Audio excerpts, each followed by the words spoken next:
Portions of the following program may be unsuitable for younger or more sensitive viewers. Viewer discretion is advised. Disclaimer. Copyright disclaimer under Section 107 of the Copyright Act of 1976. Allowances made for fair use for purposes such as criticism, comment, news, reporting, teaching, scholarship, and research. Fair use is a use permitted by copyright statute that might otherwise be infringing. Non-profit education or personal use tips the balance in favor of fair use. This video was made for entertainment purposes and is transformative in nature. You feel, however, that we're making progress in this country and worldwide? No. I will never say that progress is being made. If you stick a knife in my back 9 inches and pull it out 6 inches, there's no progress. You pull it all the way out, that's not progress. The progress is healing the wound that the blow made. And they haven't even begun to pull the knife out, much less try and heal the wound. They won't even admit the knife is there. You haven't. Hey, John, what do you want us to take away from this extraordinary series of yours? Well, I want people who are not Latin to have Latin envy and wish they had been born Latin, and for Latin people to realize, damn, being Latin is a superpower, man. I mean, the things that we've suffered in this country, 500 years, our wealth was stolen from us. We were lynched. We were burned, shot alive. We've been the only American citizens that have ever been deported by the millions. And yet we contribute and we build and we thrive. To me, if you have been here for 5 years and you do not have a criminal record, you will be able to go on the dignity status for 7 years. That status is like a probation period. You will not be deported. You will not lose your assets. You can work anywhere in the country. You will pay taxes. And there would be an additional tax. A new levy of 1.5 withholding called the dignity levy will be held from your paycheck. You will not have access to any government program and will have to buy your own health insurance. And another charge. You will pay $700 a year for 7 years, and that adds up to around $5,000. Those $5,000 will represent around $45 billion. This is provided that the undocumented immigrants total 10 million, but there are more. And that fund will go to pay for border security. The other bucket of money, the 1.5, will go to re-educate or retrain any American who believes that he or she has lost his opportunity, his job opportunity, to an undocumented. Some of the other legislators who support the bill said they are aware that it is not perfect. They said it's better than doing nothing. Various groups, feminists, gay rights groups, and those who are defending immigrants have commandeered the black civil rights experience. Yes. What do you mean by that? Yes, I'm glad you asked that because I think it's one of the most important points of the book. I mean, I think the way liberals have treated blacks like children and many of their policies have been harmful to blacks. At least they got the beneficiary group right. We do have to, I mean, we shouldn't. There is the legacy of slavery and Jim Crow laws. We don't owe the homeless. We don't owe feminists. We don't owe women who are desirous of having abortions, but that's, or gays who want to get married to one another. That's what civil rights has become for much of the left. They dropped the blacks after 5 minutes. Immigrant rights are not civil rights?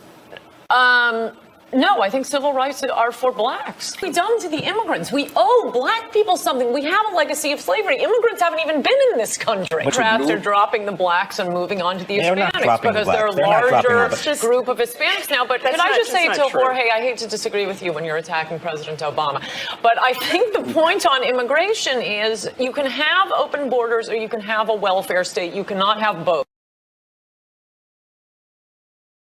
Great job with the heartbeat. You late again, Eddie.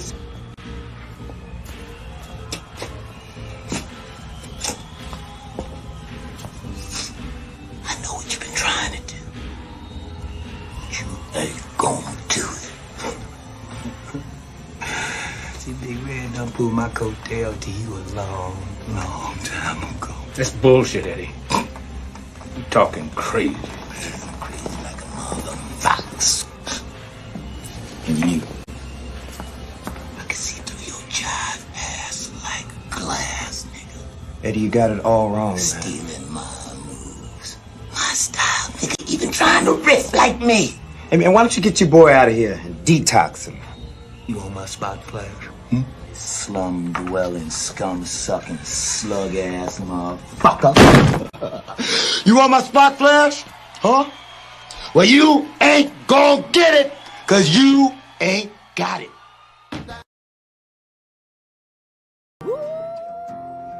These kind of boys seems innocent, Boogie.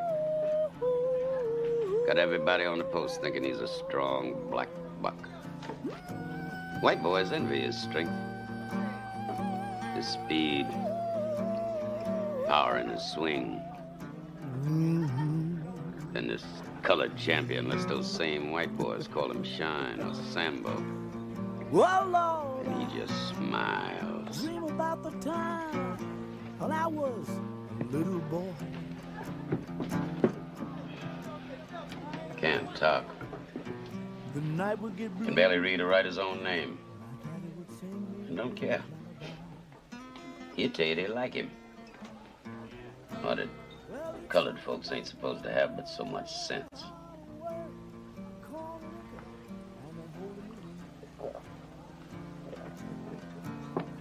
Yes, he would. You know the damage one ignorant Negro can do. We were in France in the First War.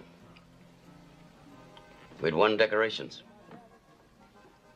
But the white boys had told all them French gals that we had tails. Then they found this ignorant colored soldier. Paid him to tie a tail to his ass and run around half naked making monkey sounds. They put him on a big round table in the Cafe Napoleon. Put a reed in his hand, crown on his head, blanket on his shoulders, and made him eat bananas in front of all them Frenchies. Oh, the white boys danced that night. Passed out leaflets with that boy's picture on it. Called him Moonshine, King of the Monkeys. And when we slit his throat, you know that fool asked us what he had done wrong.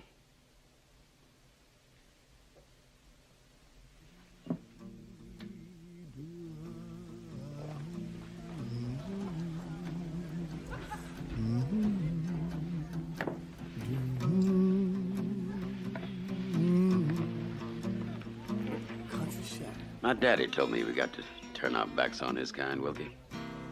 Close our ranks to the chitlins, the collard greens, the cornbread style. We are men, soldiers. And I don't intend for our race to be cheated out of its place of honor and respect in this war because of fools like CJ. You watch everything he does. Everything.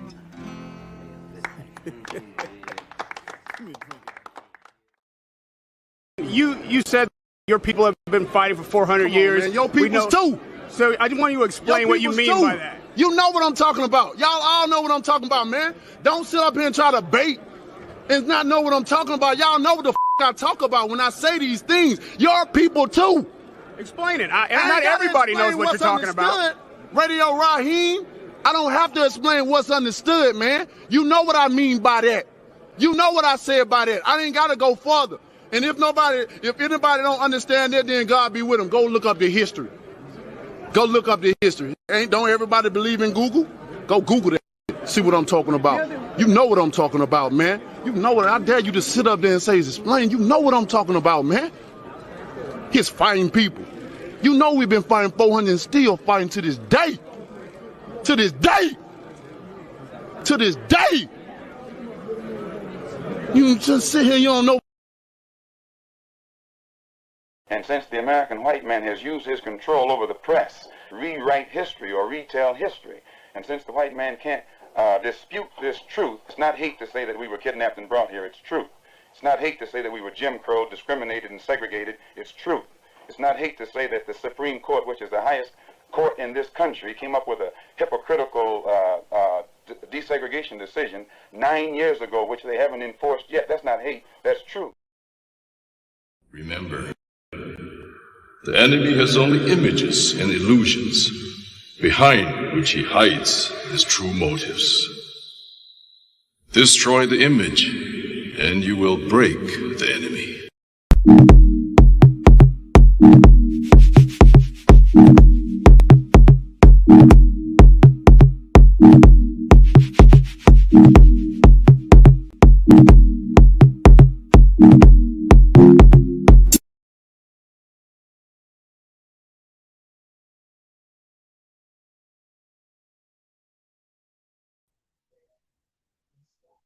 Welcome, welcome, welcome to the most hated show in the black corner of YouTube. I am your host, the whiteologist, Mr. Blows Your Minds, and this is We Up Report. First and foremost, I want to say what's good to the fans that's all in the house, but before we get into all of that, I must give those who give to this show, give them congratulations, as those who donate to this show that we call We Up Report. I did not know that this brother had given, so we had to go back to July 23rd. A brother who donated and gave to the show, this brother here named Anthony. We want to thank you for your contributions, and hopefully that you do find out that we did, and we forgive us for not seeing you that week. But we come back and let you know we are thankful. We'll report, my family, thank you for your donation. We'll continue to thank you and for what you do. Once again, thank you, Anthony, for your CashApp that you gave back on July 23rd. Another brother we want to say is Dubs. Appreciation for the CashApp by Dubs, brother that's in the house. So Aboriginal knowledge was good to you, sir. Right? We want to thank you. My family, I are thankful for when you give your contributions to us. We in return will give you at least a shout out, let you know that we appreciate, and there is appreciation. Our hat goes off to you. Another brother that gave a donation last week also was Rodney. Rodney, we tip our hat off to you. Thank you, brother, for your contribution, your donation. My family and I are thankful for you, for what you do. Kindly and welcome as always. Our hat is off to you, and for any time y'all continue to do and do what y'all do, we are very appreciative. And at the number one spot, week after week after week, once again, we go to the uncomparable, unmitigated Mo, the champion of subscribers, Mr. Spencer 0620, the brother of brothers, the subscribers. Don't take nothing away from the rest of y'all. This brother is the executive producer of the show, and he has kindly and always been doing what he does, and we are thankful, my family, for week that he continued to do what he do. We are very so much thankful to you, brother. Thank you once again. Anybody here who wants to like to do it, when we do to put the cash up there, if you like to do that and donate to the show, we appreciate it. Thank them, because again, you got to remember we are the most hated show in the black corner of YouTube. Been in this business going to 11 years, gonna go 12 years, but you know they done had me suppressed. So when you want to do any kind of contribution and let me come on once a week on that Sunday, that's how you can do it. So we want to thank again Mr. 0620, Mr. Spence, for his cash app. Now again, those who pass by, this is the most hated show on the black corner of the internet. Again, been in the business 11 years, going on 12 years. Can't get 100 views, 200 views. Used to get 100,000, 50,000, so forth. Made a video back in April 1st of 2014, extinction of the white race. And they said from that day, they got together, convened together, said, now this brother will not be heard. So when you see me do what I do here, those who see my show see how I'm suppressed, don't let nobody fool you. When they talk about that part of the game, this is the only king in that game that know exactly what it TI is. So just in case you happen to pass by, this is the most hated show. Go to an hour, happen to see something to make you feel some kind of way. Remember, the motto of my show is the truth. Don't need no partner. Now, some of you might have clicked on to the title. Some of you might have clicked on to the thumbnail. Let's go ahead and put that up on the screen for you. A handkerchief head story. Let me say that again. A handkerchief head story. What you talking about, Mr. Blow Your Mind? Well, you know, there was a story that went viral while we went on Sunday last week, and I think the story broke afterwards. And I think about that Monday morning, I think I seen what's his name? Was it Ricky Smiley? I seen his video, and then from that morning on forward, everything just exploded. And I'm pretty sure y'all all know about it. But we ain't gonna touch that, but we're not gonna get into the part that everybody else got, and we're gonna get into the part that I'm talking about, which is the handkerchief head story, the aspect of a handkerchief head, right? And we're gonna get into that, and we're gonna lay this out, because there was a lot when you look at that about what happened in Alabama and the so-called brawl and the so-called melee, the so-called riot, so-called massacre, the so-called war, right? There was many names was given into it, right? And so people had their positions, and they elaborated, and there's still many brothers and sisters who are still doing it to this moment. And we tip our hat to them for those who continue to keep that alive. But we, as WeUpReport over here, we get into the nuts and bolts. We get into the histories of it. We get into the storylines of it. We get into how it connects and the things that, let's say, what lessons in there can be learned in that, right? So let's go ahead and let's get into some of that, right? So you know, those who are avid watchers of my show over here, you know about the architect, right? We're going to always talk about that architect, right? That Mortimer, that Randolph and Mortimer is behind the curtains of everything, right? You always got Mortimer and Randolph, who are the ones behind the scene that is orchestrating things. And you got to ask yourself, when you talk about a handkerchief head, what are we talking about here? We're talking about those, you know, a handkerchief is just that cloth that's used for, sometimes you see people wiping their eyes, they're wiping their hands, their head, their nose, their mouth, right? It can also be a headgear, right? Sometimes they would use it back in the day for covering their head when they used to fry, dye, and lay it to the side. Let me say that one more again. They used to use it also for a head cover for those who were using that concholine, laying their head down, what they call fried, dyed, laid to the side, right? And then there was let's say, there was a connotative part to the handkerchief head. It was kind of like the same thing that you look at somebody who is in always opposition to his own, right? That he find comfort in other places, right? In some way, you can just say some people might even think that the do-rag replaced the handkerchief, but I don't think it's just some more about the headgear. I think it's about the mentality. Let me say that one more again. Some people might even think that the do-rag might have replaced the handkerchief, but no, it's not really about the headgear itself. It's about the attitude, the personality, and the mindset that those who hold that display that kind of attitude and so forth, right? And so they talk about handkerchief head, Aunt Jemima's, the HNIC, which is the head nigga in charge, right? You got your house Negroes, you got your subservient, right? Your role-playing one, and the white stereotype black, right? Those are all the things that would fit in that category when you start talking about that handkerchief head Negro.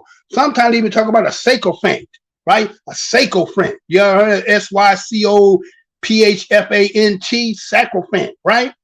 Well, sycophant is just a person who used flattery to win favor for individuals wielding influence. Let me say that one more again. Y'all know plenty of people that you see out here who are persons who use flattery to win favor for individuals wielding influence, right?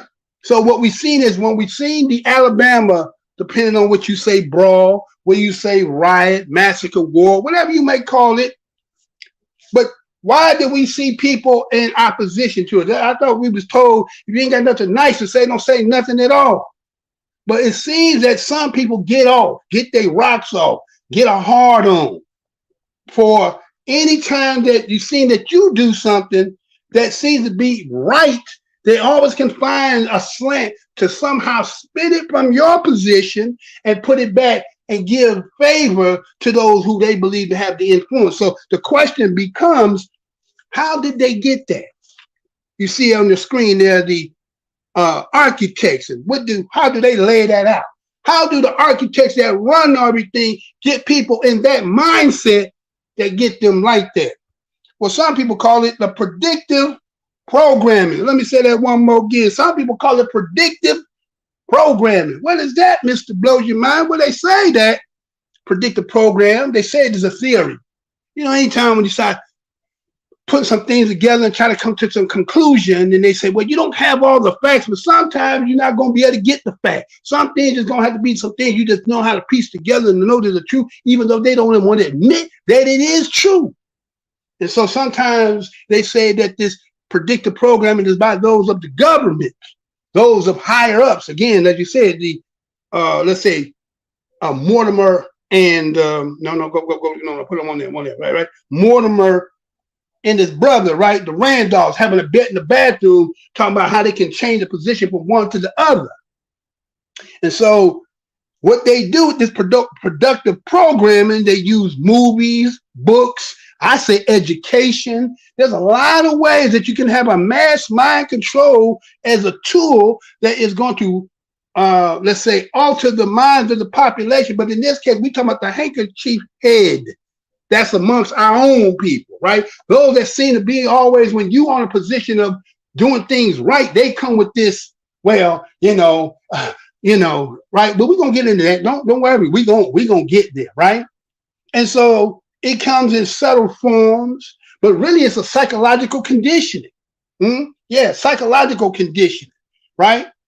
And then what happens is with that psychological conditioning, what you end up having is the public gets familiarized with some of these things and it's spread, and then certain people take that as their ideology. And then what you see is when positions of things like we as a group, indigenous Black Americans, some of them don't have a problem with the Black, I know, indigenous Indians, indigenous Ndingis, indigenous Moors, right? Until we get to that consensus of what it is, who we are.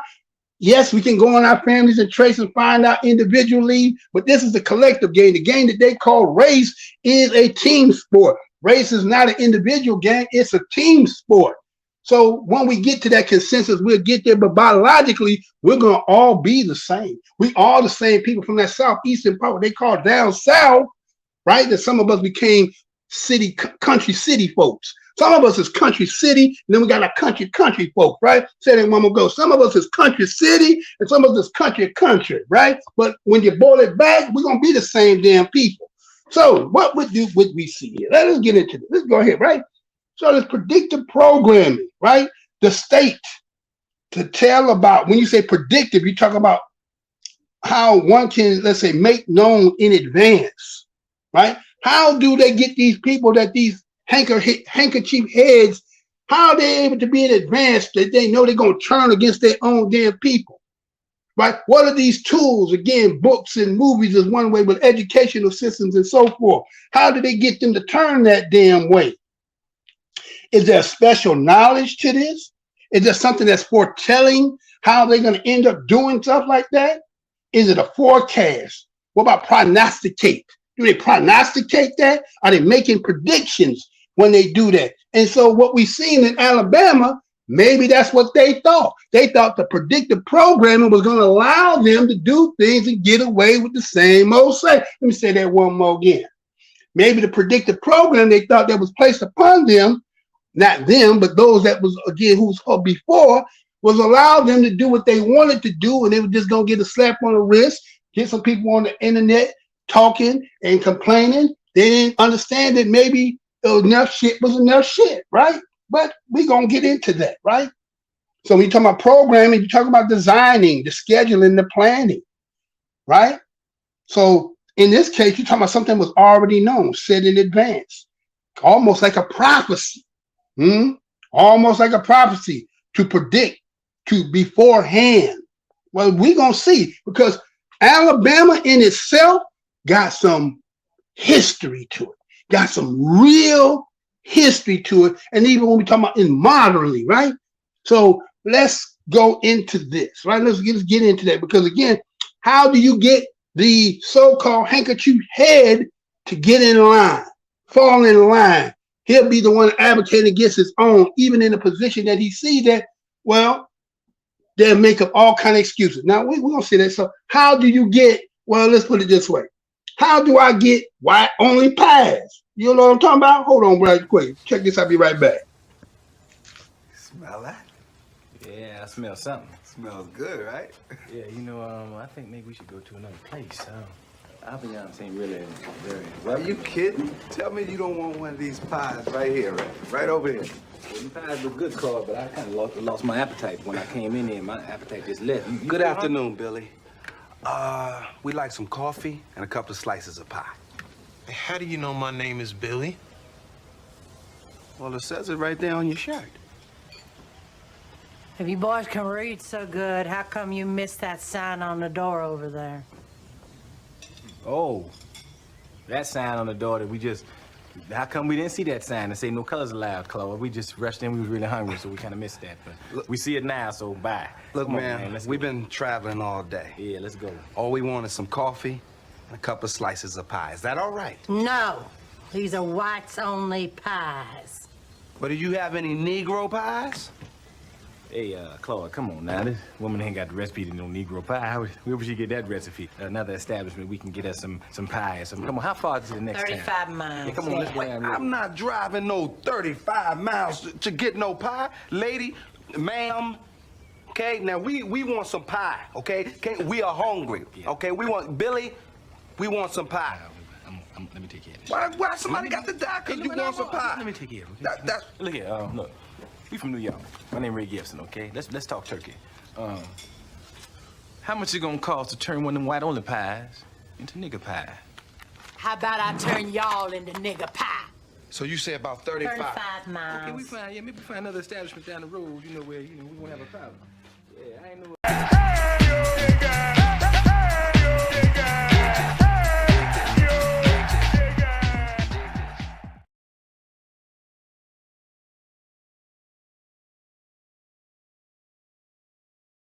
Back, right? We back? All right. Now, as you see on your screen there, that is Mike Huckabee. Mike Huckabee said that Dred Scott still law of the land. Let me say that one more again. Mike Huckabee, a politician, and I think he also a Mormon, right? He said that Dred Scott still law of the land. Now, some of you may not know what Dred Scott is. Some of them will even deny what they said when it came to Dred Scott. But let me show you something as we move in, because again, we're going to establish this whole thing. How do you get the handkerchief head and those of like of elk to get in opposition to you? How do they get you like that, right? For those who that fall under that elk. So let me show you what it shows. Let me show you something here, right? All right, so let's see what Mike Huckabee said. Let me show you something. You see on your screen, Dred Scott versus Sanford, 60 U.S. 393, 1856. Now, look at 1856. Those of us who come from the indigenous people of America, right? And look at what they said. Now, remember, they had it where we was not supposed to be able to read. So they could write freely, talk freely, and not have to worry. So that means that this here would be considered a primary source, because this is coming from, let's say Supreme Court, a judge, his opinion, and what was said, and ended up becoming law. Now, as you see on your screen, it says he is a Negro of African descent. Okay? He, being Dred Scott, is a Negro of African descent. His ancestors were of pure African blood and were brought into this country and sold as Negro slaves. And this, the said Sanford, is ready to verify. Wherefore, he prays judgment whether this court can or will take further cognizance of the action aforesaid. Now, okay? Now, so something to do with you identifying with African descent. Your ancestors of pure African blood, being in this country, sold as Negro slaves, pertaining to this is who they talking to. Okay? Keep that in mind. This is who they talking about. Okay? Now, they say the question is simply this.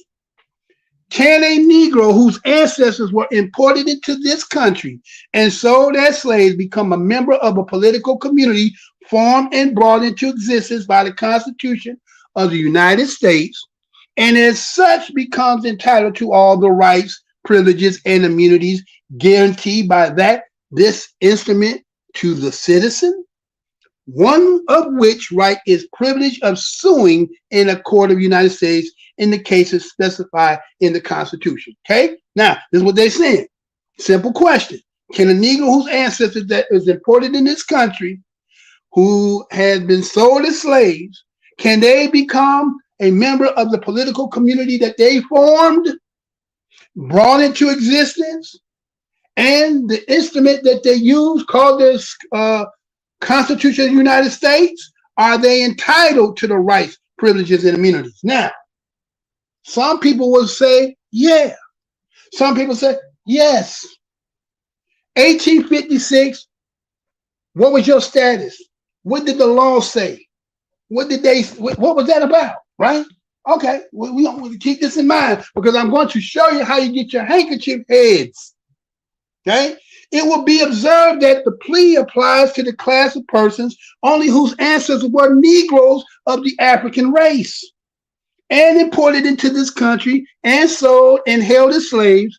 The only matter in issue before the court, therefore, is whether the descendants of such slaves, when they shall be emancipated, or who are born of parents who have and become free before their birth, are citizens of a state in the sense in which the word citizens is used in the Constitution of the United States, and this being the only matter in dispute on the pleadings. The court must be understood as speaking in the opinions of that class only, that is, of those persons who are descendants of Africans who were imported into this country and sold as slaves. Now, if you, again, the story of being sold transatlantic, put on an auction block, descendant of Africans, this pertains to you. Is there a difference in this land? And that's where the whole mystery is. Is there another people here? Is there people who fit that? And then was there another people is the question, right? Is there another people? Maybe there is. Listen, the situation of this population was altogether unlike that of the Indian race.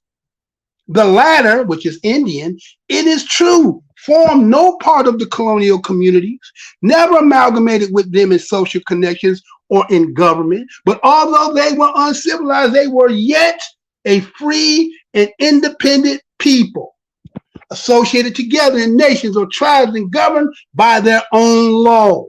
Many of these political communities were situated in territories to which the white race claimed the ultimate, okay? So this Indian race were distinct from that which those of the Africans had their own community, not intertwined with the white colonists and the ones who came to colonize. They were their own separate, okay? Yet, even though they deemed them uncivilized, yet they were free and independent people. They had their own governing laws that amongst themselves until they dominated and suppressed them. Okay? So we got some other folks here. We understand the story that everybody goes with and believes. All right? Well, we want this. Pay attention. Pay attention. Okay? The words people of the United States and citizens are synonymous terms and means the same thing. They both describe the political body whose, according to our Republican institution, form the sovereignty and who holds the power and conduct the government through their representatives. They are what we familiarize or familiarly call the sovereign people. And every citizen is one of this people.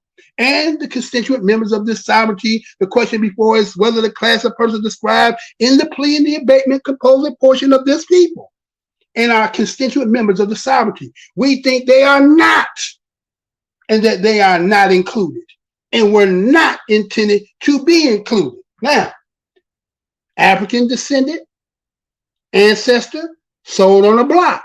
Are you part of this? They say no.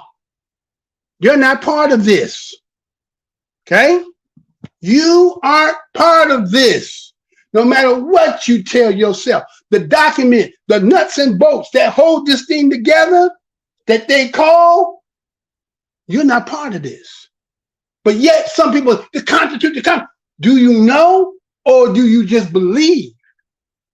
But anyway, watch this. These people are constituted members of the sovereignty. We think they are not, and that they are not included and were not intended to be included under the word citizen in the Constitution, and can therefore claim none of the rights, privileges which their instrument provides for and secures to citizens of the United States. On contrary, they were at the time considered as subordinate. Okay? So that means whoever was these people that created this Constitution in that community of them colonists that create them 13 colonies, that Constitution is strictly only for them, their prosperities, and their descendants, and no one else. White only pies? White only pies. You get it? White only pies. So now, what's happening? What the architects that created in the beginning when it came to that has already established the mindset of them. You understand? This is where your mindset is being set up at about why they believe the way they do. Look what the words is telling you. This is Judge Taney back in 1856 on a case that was coming before the nation of its own kind about a person named Dred Scott who ended up getting in territory that they said was free, and thinking that because he got in the territory, he was able to go to court, which that amazes me how he was able to do that. But he went to court suing his owner and said that because he's in the territory that's free, he should be able to be. And they originally said he was. And then the courts found out, no, you erred because you didn't take into consideration what this really means and not what you thought it applied. Same game playing today. So now, an inferior class of beings who had been subjugated by a dominant race, whether emancipated or not, yet remained subject to the authority and had no rights or privileges but such as those who held the power and the government might choose to grant them. Mr. Blow Your Mind, I thought you were going to talk about cheap Negroes. We're going to get there. But you got to understand, who does he take up for, right? So you got to understand how you get the mindset. How do you get that? Because look at what they're saying. Look at in the spirit in the document. What it's saying. It is not the province of the court to decide upon the justice or injustice, the policies or impolicies of these laws. The decisions of that question belongs to the political or lawmaking power. So the ones who are governing the government, they the ones making all this. The court don't get to decide that. They follow what they do and they interpret what they make up. Follow me. To those who form the sovereignty and frame the Constitution, the duty of the court is to what? Interpret the instrument they have framed with the best lights we can obtain of the subject and to administer it as we find it according to its true intent, and meaning when it was adopted. Okay? I'm gonna show you how that one side got his mindset, and the one that, again, the psychopath, the one that has to appease him to influence him so he can be in the goods of him, and then how he come at us is because he understands this. He doesn't fool himself. You understand? So in discussing this question, we must not confound the rights of citizens with the state may confer with its own. So what they're gonna go into and say, you can become a citizen as a state citizen, and then the question becomes, and when a state make you a citizen, they don't have the right to actually acclimate you in of that federal constitution that governs that original one. So basically, you're not part of this, as it said from the beginning. And as long as that's why they always trying to get you African, because automatically when you deem yourself African, you got no rights, no privilege, no nothing in this system. What they say, the white man ain't bound by no law that was given, because why? Once you say African American, you say African, they done already told you. Oh, and don't you apply that story that the transatlantic has sold you and put you on an auction block? That applies to you. Now, again, there's some of us who are waking up and coming to the realization and seeing that, wait a minute, that might not be us. That might not be us. Because they keep telling you, well, if you take a DNA test, well, what does the DNA test? Can I take it to court? You can use it for maternity test, right? Paternity test, But you can't, but they'll tell you novelty when it comes to your ancestry. Why is that? Because there's so many missing links that can't connect you. So how the hell gonna tell me somewhere over here and you ain't got all my shit that connect?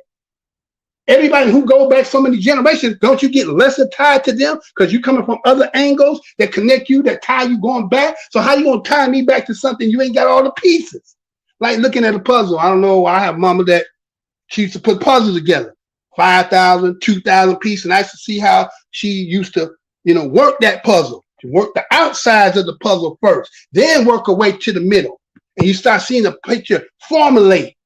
Right? Well, that's gonna be the same thing with this DNA. You only can formulate some parts of it, and it's gonna have a lot of botches and holes in it. And not, but you gonna direct me and say specifically, I'm that. But yet, when I look at my family again, people from outside keep trying to tell us who are not, and we know who our people is, and we can find through the paper trace and going back, and we don't find that. So that means we somebody else. But there might be some other people who did come that do pertain to that. Follow me, right? So this law of the land, right? Okay, so with that being said, so that means that white folks in this country have a mindset that look at, they say, this our country. Under these documents, I have more rights, immunities, privileges than you. You already at the disadvantage because you already identify as African. Okay? So anybody, all that stuff come out to Moorish and all that, is it African? Are you claiming African anywhere? Once you do that, what did it say? You have been disqualified in this game. Right? You are naturally disqualified. This ain't about no hating about Africa. This is just what it is. Right? So now that's the mindset of them for that game. They look at this and say, well, you got no rights and privileges. So I have a right to do what I want to do with you. Okay? Now, let me show you something here. Let me show you. Well, yeah, I'm gonna take you out. I'm gonna take you all the way around and let you see this. Now, there was a back in 1898, it was called this here. It was called the White Declaration of Independence, right? White Declaration, right? Believing that the Constitution of the United States contemplated a government to be carried on by enlightened people, believing that its framers did not anticipate the enfranchisement of ignorant populations of African origin, and believing that the men of the state of, in this time would be North Carolina, who joined in forming the Union, did not contemplate their descendants as subjugation to an inferior race. So what they saying is, these white folks in 1898, seeing that black folks was beginning to be in power, say, hey, wait a minute, that ain't the position we're supposed to be in. According to this game that we playing and the documents, that's this instruments that is used to solidify this game, we're never supposed to be in the position of inferior to these people. Let me say that one more again. According to this game of this document of this instrument that they call the Constitution, they say they claim this is a foul. You can't have these people who we have deemed to be inferior to be in position that's above me because I'm in the superior position. They are in the inferior position by the instrument that was created. So we saying we are going to claim our independence from them. Now watch this, y'all. Mr. Blow Your Mind, why are you getting to where you going? Just be cool now. Be cool. Be cool. Right? So they say we believe that after more than 30 years, and this is no longer the case. Okay? Now listen to what they're saying.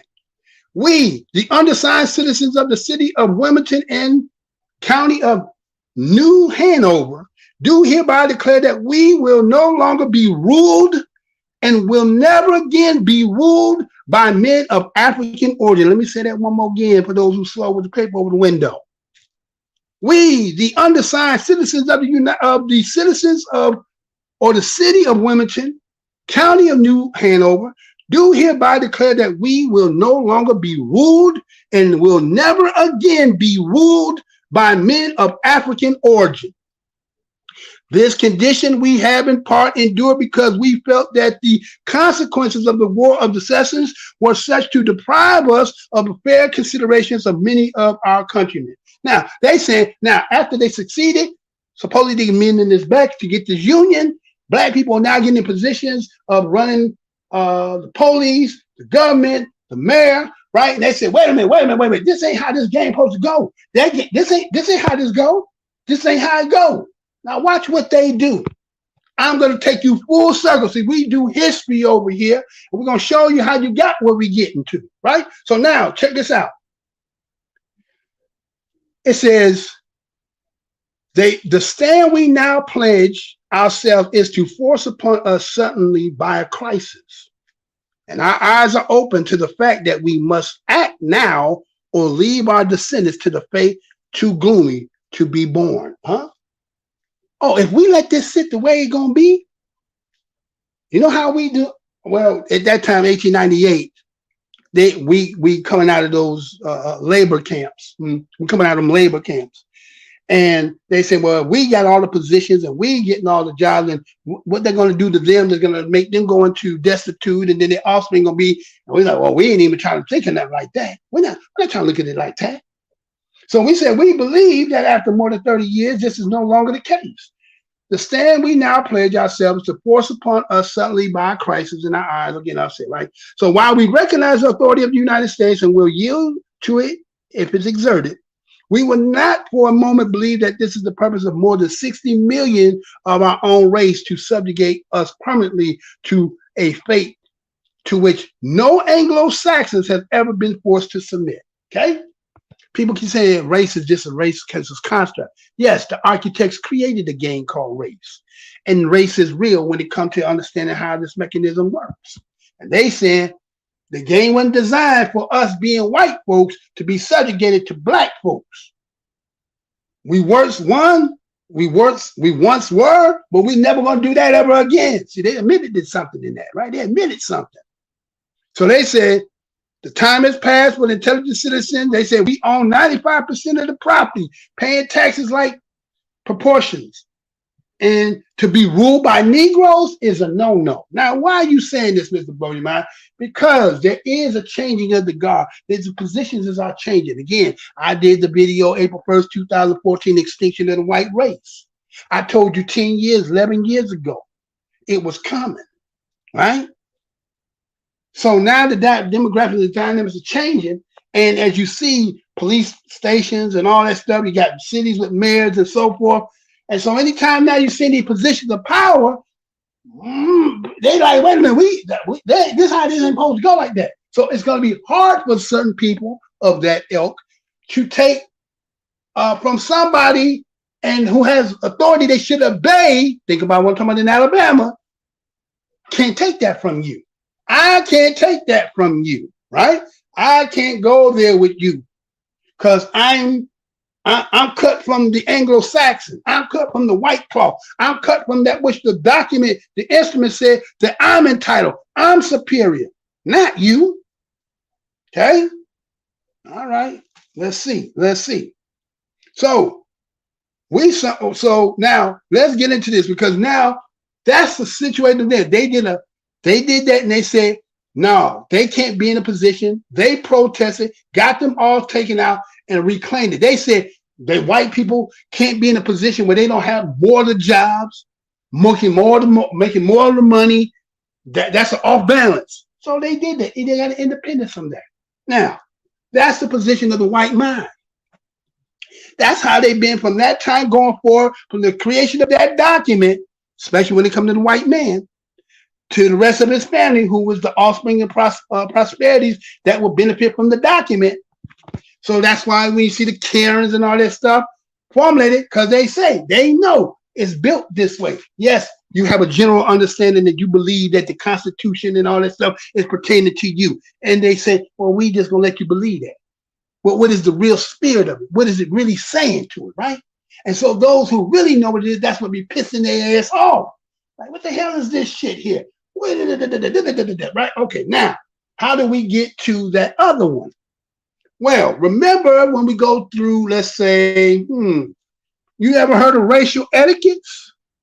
Have you ever heard of racial etiquettes? Do you know there was a racial etiquette that was coming out of the South?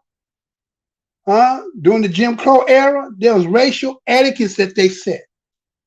That majority of the white Southerners of America grew up, those who were prior to 1954, they expected Black Americans to conduct themselves according to a well-understood ritual.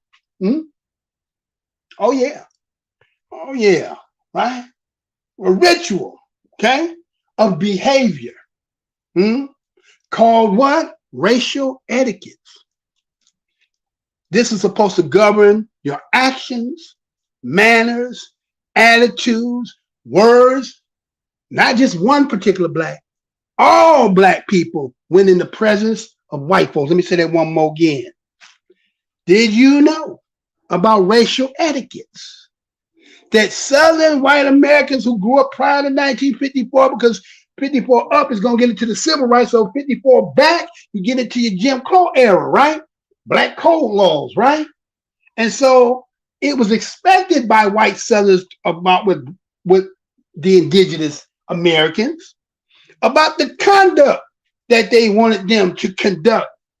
And it was a ritual that they said in the behavior you're supposed to uphold. Okay.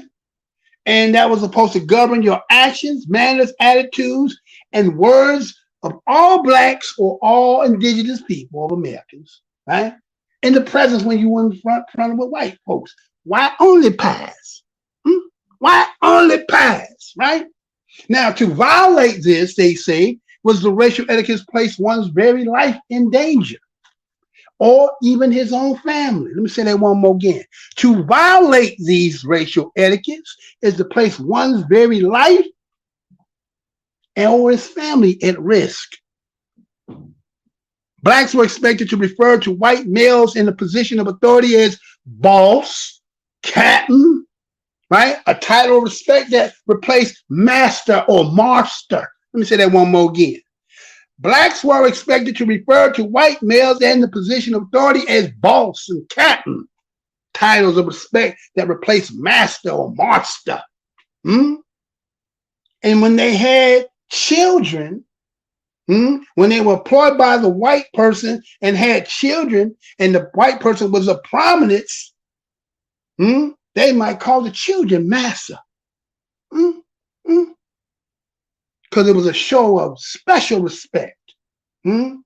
White persons who was well known, they would have Black servants or hired hands, and again, they might let them address them, the white person, as Mr. John or Miss Mary. That was racial etiquette. All Black men, on the other hand, what they do when they call you by your name, by your first name, no, you refer to as boy or uncle or old man, regardless of your age. The white person did not personally know the Black person. Well, this is where you get nigger or nigger fella from. Might be used in a legal case. In the press, they say Blacks when they refer to the name of Negro. Where they put like you have your name Negro Sam, Negro John, Negro Bob, Negro Chris, right? Like Negro is part of your damn name. Then sometimes called Jack. That's when they didn't know you. Hey, Jack. They didn't really know you. They just say Jack, or the commonly used word of the N word, right? Or nigga, right? So it became universally used in addressing Black men not known to white speakers. And then when you talk about the Pullman cars, they're talking about those that worked on the train. All Black porters was named Boy or George. Why they only call you George is because why? The name of the person who owned the train, the Pullman train name was George Pullman, right? So that's what George come into your name and Boy. I wonder if there's a Boy George, is that some play on the word? No, Boy George, right? Boy George might be playing with that, right? Okay. So again, this here, a lot of people not going to say, I ain't trying to hit none of that. No, you know why? You ain't trying to understand this game here. And I'm trying to show you something of what took place, and then I'm going to show this history of it, and then those people who were speaking against it. So sometimes when you come from the old school, Meals is made in preparation. You don't get to throw this shit in no microwave and ding, 2 minutes is ready. Nah, it don't work like that. It don't taste as good, right? But you have to be, sometimes you have to be willing to, sometimes when you reading and going through, you go through dry material and sometimes to get to the nugget. But those who can't take it, it ain't made for you. But anyway, so whites such prefer to give blacks honorary titles like doctors and professors and reverends to avoid calling them mister. While the term nigger universally used, some whites were uncomfortable with it. They claimed, right, it was offensive. As a substitute, instead of them saying nigger, they say nigra. Nigra? Right? So they could at least appear like they was a little polite in society, right? Black women were dressed as aunties and girl. Remember that one that, yeah, girl, yeah, I'm hot, I'm white, I'm hot. Remember that? Remember that when that white girl, I'm hot, I'm white, yeah, girl, yeah. She was going back into their history, unbeknownst to them, right? So, under no circumstance will a black woman ever be called Miss or Mrs. They probably still to this day they don't really call you that due to existence. Wench is a term they use, right? It actually was in legal writings when they say wench, right? So look at these racial etiquettes and things that they had set up that our people had to go through, right? So you have some people who still in their heart and spirit still under this. And so when they see what they see in Alabama, it triggered in them. It triggered something. Now they'll tell that blacks and whites can meet on the street. And based on the rules of racial etiquette, it required that a black person was always an agreeable and non-challenging to a white person, even if the white person was wrong. You didn't say nothing. You expect that blacks would step off the sidewalk when whites was come. You give them the wall. Okay. What are you talking about, Mr. Blood? Well, I have to show you this, y'all. Because see, sometimes you gotta understand. I'm here to show you because you gotta understand where you at. We ain't got no fences here at Camp 8. We don't need no fences. We got us the gun line. Tell them about the gun line, boss. This is the gun line. It runs from shack to shack, clear around the yard. You are now inside the gun line. You step outside the gun line without my permission, you will be shot. You trip and fall over the gun line, you will be shot. You spit, you pee, you so much as stick your Johnson out over the gun line, you will be shot. And you, Slick, don't try to run, don't try to escape. One of my trustees will put a bullet in your head. You prisoners are now the property of the state of Mississippi, which is to say I own your ass. And in case you haven't met this handsome young fella, this is Hoppin' Bob. You run afoul of Bob, you run afoul of me.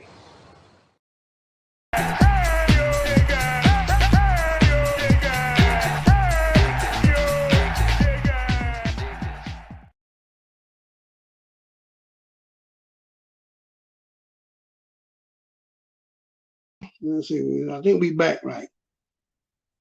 All right, so let's look at this, right? Okay, let's look at this. Let's look at this, y'all. Let's look at this.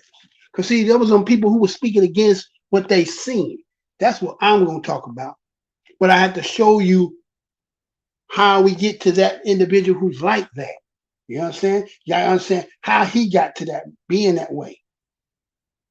So let's see. All right. So as you see on your screen, oh, hold on. Put that back up there for me, sir. Put that back up on there for me, right? So we've only got 2 in the house. It's all good. I understand that. You're going to have that. You know why? You know why you're going to have that? Because you don't want to hear that. this ain't about making you something. This is understanding that them ones you see out here talking like this is the information you can use for them.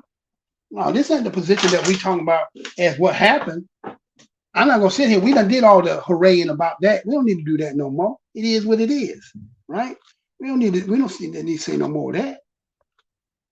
But we just got to understand what's going on here, right? Why you get these people who come out, and I'm gonna show you specifically who we talking about. So, matter of fact, let me go ahead and give you the news part to it as we move on. Let's go there and then come back. Listen to this. Are looking more closely today at this video showing a chaotic brawl on the riverfront in Montgomery, Alabama. Social media video has gone viral, capturing the fight that broke out when a dock worker asked the owner of a boat to move it.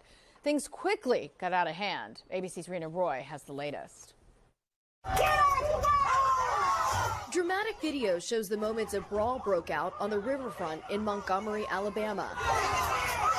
The fight happening over the weekend, witnesses saying it all began when a black dock worker employed by the city began to try to untie and move a pontoon boat belonging to a group of white men. That pontoon boat was reportedly docked where the city's riverboat needed to park. You just felt so helpless for that man, like there's 5 or 6 of them on him. Multiple individuals seen attacking the worker who tries fighting back. Bystanders jumping in to help, including one man seen swimming over to the dock from the nearby riverboat. When the riverboat docks, more people joining in.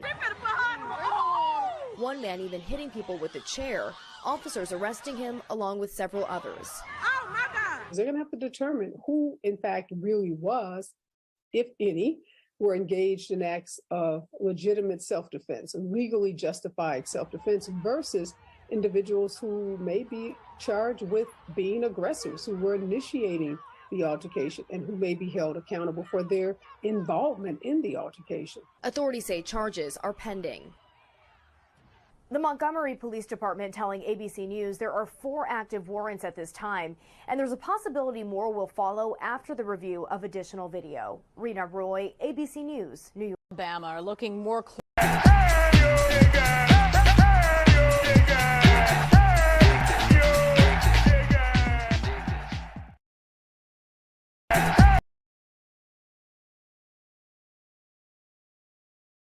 All right, now we are back, right? Everybody seen that picture, right? They seen with the chair and so forth. And it became sensational, it became viral, and everybody had their, pickings of the meat of the bone. And, we got to look at why did it draw so much? What did it trigger in us? You got to remember that Alabama got a lot of history, right? A lot of history there. Now, those who've seen that and so forth, we seen what we seen. We heard people say things. I'm going to get to that part. And everybody got their own, again, like I said, if you see a traffic accident, depending on the angle from where you see it, and when you turn to see it or you didn't see it, or when you did see it, is the only thing you can, well, let's say, give your attestation to, right? And so a lot of people said a lot of things. There was those who were pro for it and those who were against it. As I'm showing you, going back into the history, the perspective that they have, that they was able to say, you know what? He's telling us to move the boat, but we ain't got to listen to you because there's something about who we are that we feel like you being in that position doesn't want me to have to listen to you, regardless of your title. Again, that'll just show you racial etiquette. They don't call you sir. They call you titles so that they don't call you sir, Mr., right? So reverend, doctor, all these titles so they don't have to address you with any kind of respect. And when you have a position of supposed to be respect, look how they do you, right? Question you, right? Like we say, we can see police officers do certain things when white officers do to black people. We don't see it in reverse when blacks do it to them. Because why? I told you, racial etiquette.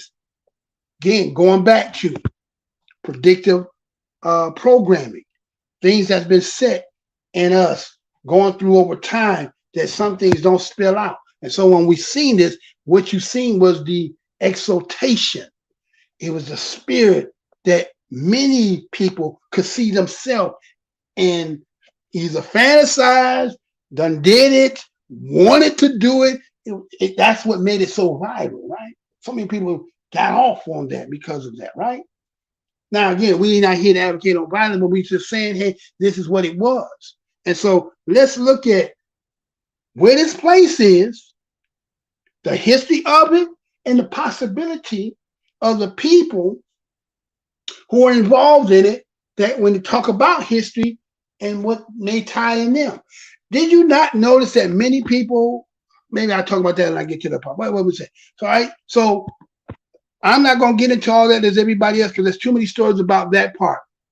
I don't need to get in that. We're going to get to what I want to talk about.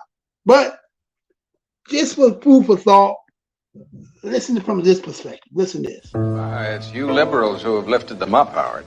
Paul, you conservatives make a mistake. You can't afford to strangle hope in people. Without hope, people become dangerous. No, Howard. You liberals have let them invade our society. You give them jobs, political jobs. Paul, you missed the point. It's only the smart ones we move up. That makes it even worse. No, we have to move them up. If we leave a smart one in the ghetto, he might develop into a leader against us. But if we raise him up into white society, we neutralize him. He feels compelled to try to act like us. He loses his identity and his racial anger, if he has any. He becomes alien to his brothers. They realize he sold them out and they grow to hate him. He becomes worthless to them and safe for us. No, thank you. In fact, in his love for the creature comforts, except for his color, he's become one of us. It's you.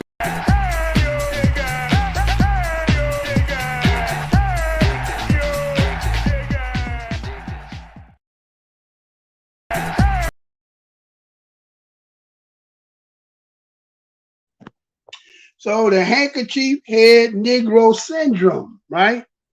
Right? Handkerchief head Negro syndromes, okay? Let me show you some of the examples that I've seen when it comes to that. Because again, we're not going to elaborate what we've seen. It is what it is. Again, it's like, well, I guess if you was to take that song, try that in a small town, well, don't try that at a riverfront. Don't try that at a riverfront. You might be on the hunt. Nowhere to run, nowhere to hide. When brothers at work and you come just want to do a front, don't try that at a riverfront. No blunt near a waterfront. All you gonna hear is grunts. Try that at a riverfront. If your head is in the right position and it's like a 4th and goal, don't think we gonna punt. Don't try that at a riverfront. Act real swelled up if you want. Jumping 1-on-4, oh yeah, that's a stunt. Don't try that at a riverfront. At a shorefront, Belmont, seafront, it'll be on. I tell you, don't try that at a riverfront, even if she is a cunt. Even if she has a cunt, whether she be a runt, go ahead and confront if you want. But don't try that at a riverfront, huh? See? Kind of funny how they made their song, they saying what they saying, but don't try that at a riverfront when a riverfront got something to do with ancestors. Right? When your ancestors, and you come from a whole line of history of people who've been getting that work for eons. And you tried it at a riverfront. See, when the predictive program broke down, that's what's making everybody go haywire. Something that happened. Remember in the Willie Lynch letter said, when the phenomenon happens, unless a great phenomenon happens, the Willie Lynch letter is Willie Lynch will be broken. So the only one who's in opposition to it still program. Those who still, the handkerchief head still program. He's seeing what he's saying, and it scared him. So what does he do? Well, let me show you what I'm talking about. Let me show what he did. Let me show you, right? Okay, somebody will do that. Let me take that down right there. Take that down for me there, sir. See this individual right here, right? Jason Whitlock, he went out there and said something, right?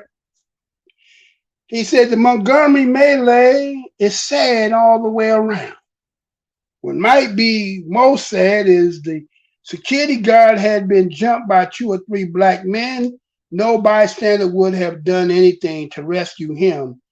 The first 3-4 rescuers were heroic. The rest just opportunists. Ain't that something, right? Back in the day, we say, if was a fifth, we be drunk, right? Let me say that one more again. If was a fifth, we'd have been drunk, right? Melee. Did y'all also notice how hard it was for people to say that black men was at work? Did y'all, am I the only one that caught that? Nobody wanted to say these black men was at work. They made it seem like they were just hanging out, doing nothing, and just happened to see some white folks and wanted to, that's what he's talking about, opportunities. The opportunity, you got a chance to beat up some white folk and you took the opportunity. Not that nothing took place, not that the whole flip the hat for the bat signal, the hat don't come, because again, when I first seen it, I said, well, maybe, again, in that town there, they might be family. Well, it's coming slowly out that the one that was coming off the swimming was the nephew. You understand? Dig? So, with that being said, if nephew there and he cool with other, I mean, we all work places, right? If somebody come in there and we got camaraderie with one another and somebody come on something, we know policies at the job is not for you to get in there. But if it goes there and we cool like that, well, I might lose my job with you because I'm not going to let nobody do that to you. People are going to do what they're going to do to try to prevent things. But if people take it to the level of it got to get handcuffed or fisticuffs, remember that sister that was in Burger King as a cashier and the white dude was getting all, indignant with her about some straws. And then he called himself grabbing her. And remember, she grabbed him and then she started just giving him the right. And what was by shock was the dude that was around her was grabbing her. And she like, why y'all grabbing me? He grabbing me. Why you ain't got, see, the predictive programming, right? See, he grabbing her, she defending herself, and they thinking in their mind, they got to stop her from hitting him instead of get his ass, right? But that's what we seen at the riverfront. Get his ass, get their ass. You started some, what James Brown said, don't start none, won't be none. Static, huh? So that's what happened there, right? So you seeing him saying that it's sad, huh? It's sad all the way around. Why is it sad? Black people, you don't see black folks starting nothing with people outside of black folks. If there's going to be some confrontation, most likely it's going to be amongst ourselves. It's not that we don't have with other people, but in that situation, being at work, motherfuckers need their job. They need their livelihood. You know what I'm saying? Well, catch me after I clock out, not while I'm on the job. And there's some people who like to try while you're at the job because they know that's like a hedge to keep you from getting in their ass. So they'll try the shit to you knowing you handcuffed. But then, as now that we have more cameras showing a lot of things, you're seeing videos where people say, you can try that if you want. I don't care about this job. If you put your hand on me, they're going to give it to you. So here was a situation. Now, again, the backdrop of that story is these dudes, the white dudes on the platoon boat got a history of coming there doing this stuff and, causing problems and stuff like that. And so it wasn't nothing new. This ain't nothing had been done. But under this circumstance, on that day, you pick the right ones. And it ended up being something that the whole country and may even with outside the country has seen. So what did it entail? What was said in that? And so you see people like this come out and he's trying to mitigate to find a way to still make black folks wrong. You wrong because you decide to say, I ain't gonna take no more shit from you. I take enough shit from generation upon generation upon generation. And then on this particular day, well, it was family connected to friends and family. And so y'all was a family, they was a family. So Hatroy McCoy got one off. Charge it to the game, right? Charge it to the game. And so maybe somebody again thought the predictive program was going to let us get this off. You know what I'm saying? We were going to go back, you know, singing our song, talking about how we got it off and going back slapping high five, but did not see, again, did not see the army coming, right? You didn't see that part. When you was doing what y'all was doing, it was just y'all on him. And then when it was like, oh shit, now it was too late. You can't break the glass. You can't put the genie back in the bottle. So now it was like, okay. So how much were they going to go out? Well, they showed you. And what I want to show here is that history that's in Alabama. But let's look at this thing what Jason Whitlock is saying. So he's saying that all the way around. So he making both sides wrong. How can they be wrong when they at work? He doing his job and they confront him because they didn't like the position of power that he was telling them to leave. Going back to what I told you with the Dred Scott and how you not considered with no full immunities, rights, and so forth, bound by nothing that a white man in their mind believe they have to adhere to. That is the foundation which they believe when they look at that Constitution. They know the game already rigged in their favor.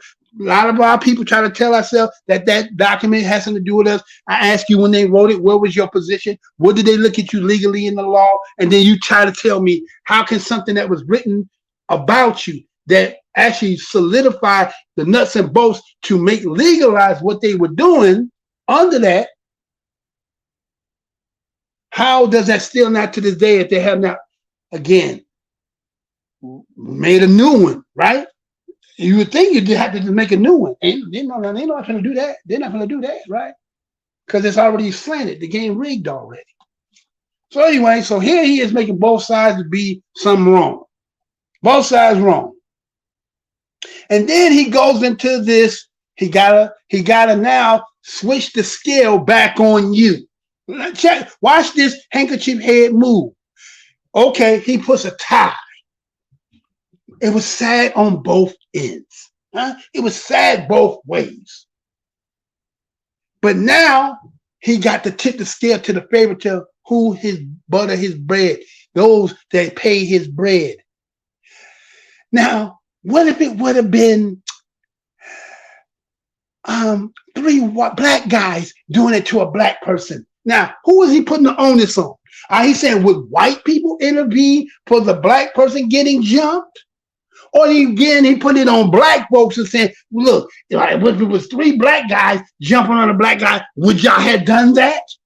What the fuck? Why the fuck are you even posing that? What is the purpose of posing that shit? See? Because why? Handkerchief head syndrome. The handkerchief head syndrome comes out. Why would you pose under that situation to try to talk about, well, if it was all black, would y'all have did all that? Do you know how many times that situation we can name historically, and there are so many unnamed under that situation? Wait a minute, what about that young boy that went to the police station that was trying to let his job?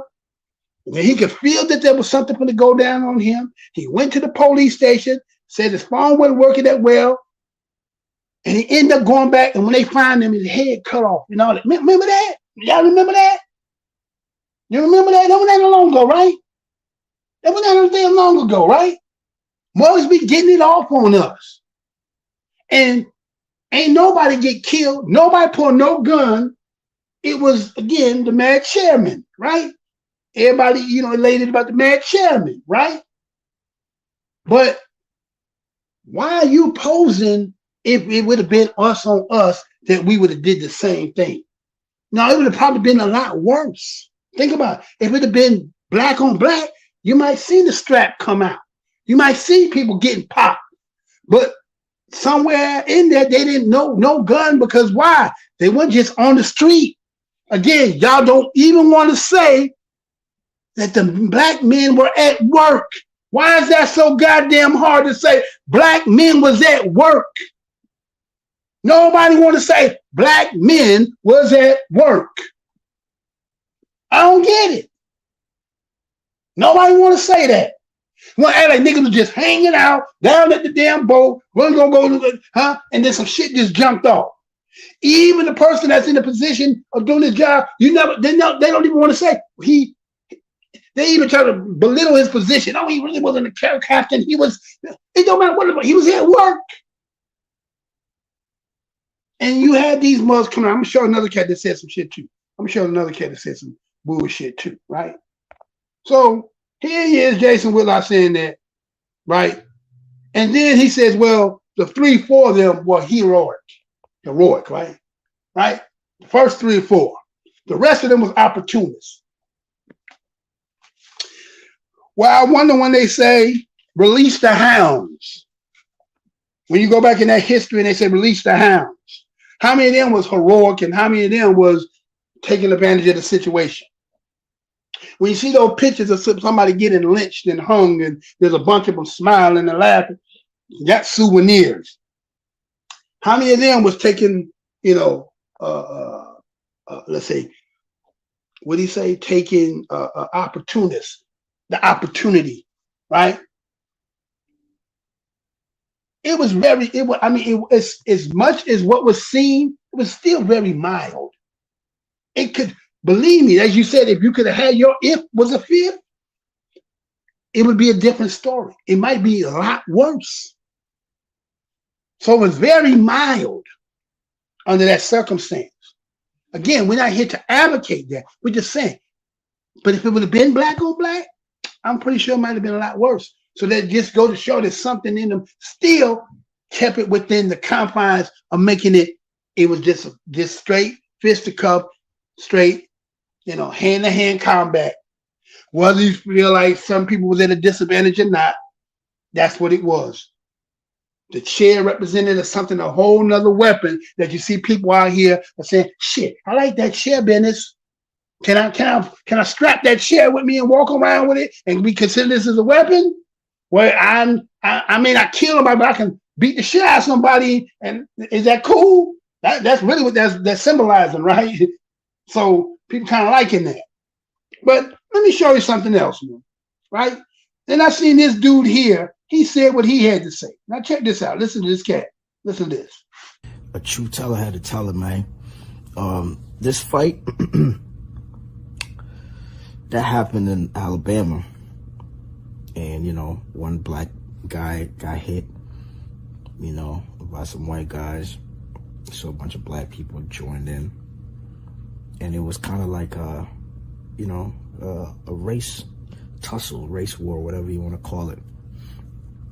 But I'm starting to see people who are like, what you call it, the Black Panther-esque type of people, the people who are about black progression, and the people who are, always fighting against oppression. They using this moment of drunk people fighting as a win for the black community and the progression of black community. And I'm like, wow.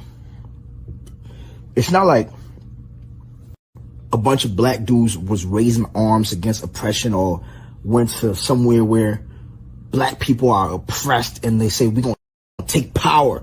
We're going to take white power away, and we're going to put a black representative here by force because it's our land. We're going to take our 40 acres and mule, we're going to take over this whole country.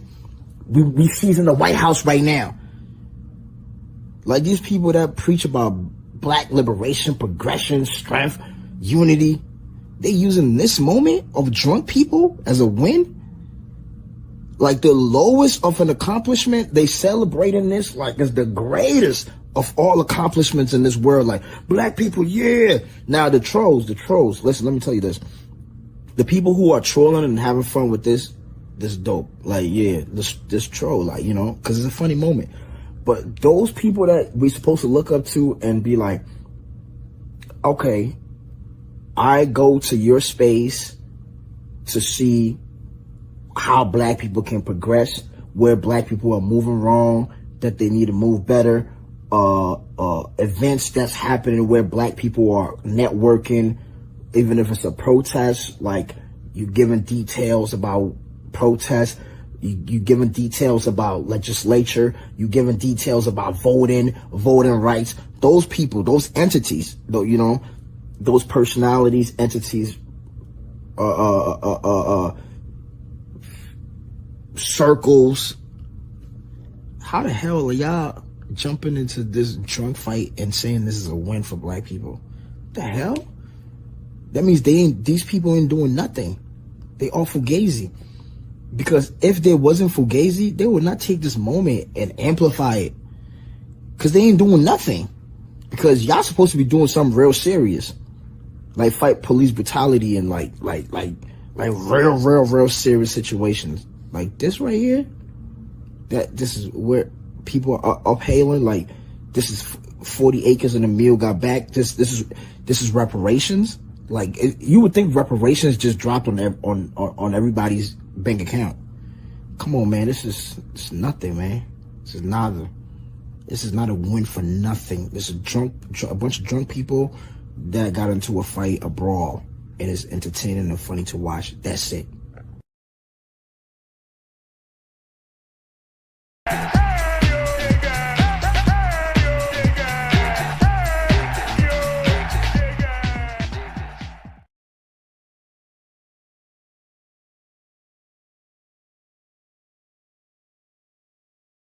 Right.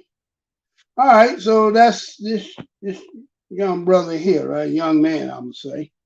Right? Now, listen to what he's saying here, right? He said this fight. Now again, nobody wants to address the fact that the black men are at work. They just hanging out and got into some fight, like they was out about on town and a situation arose and then this would happen. Address it the way it's supposed to be. They were at work. So it's just a fight. And then to make it like it was nothing, he says a black guy got hit by some white guys. See? Downplayed it. A black guy got jumped by no. You seen a black man at work who was an older black man jumped by 3 white men while he was at work doing his job. Why you need to downplay it? Why does it have to be, again, I know you're not cut from the same cloth we cut from. I already know that. And that's a problem with many of us, is we let everybody say things and it's like, where you from? Where your origin of lineage from? And then the things that you're talking about, now let's have this conversation.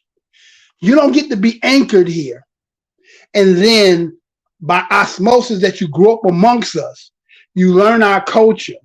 And then you act like somehow like you come from something that substantiates something. You in the land that we from. This is our land. This has been our fight. This ain't nothing new. It's new to you. And I'm going to show you what I'm talking about. So he says blacks jump in a race war. What race war? What are you talking about? What are you talking about, race war? You seen the dynamic of black and white people, and it's a race war. Well, it might have had some race in it, and the only war was some asses was getting smacked. But wasn't no race war. But see, that's because you don't know what you talking about. So you start to, you insinuated things you have lack their understanding. There's some people who are older, but they are, let's say, infantile in their understanding of this game in the United States. Let me say that one more again. There's some people who even might be older. They might be adults, but they are babies when it comes to the understanding of the history and game of race and the land that we, the indigenous Americans, have been playing. Okay? And under the whole time from generations. Okay, we're not anchored by one, and we're not a generation or two. We already double digits better. Okay, so he goes on. He said, well, race war, tussle, whatever you want to call it. See, downplaying it, whatever you want to call it. Yeah, whatever you want to call it. You know why? Because you have no roots. You are just a person living in the land, identifying yourself as a citizen, but you have no lineage roots, so it can be played off as nothing to you because you don't have nothing that clings on to nothing. All you know is you using the color to give yourself in a group.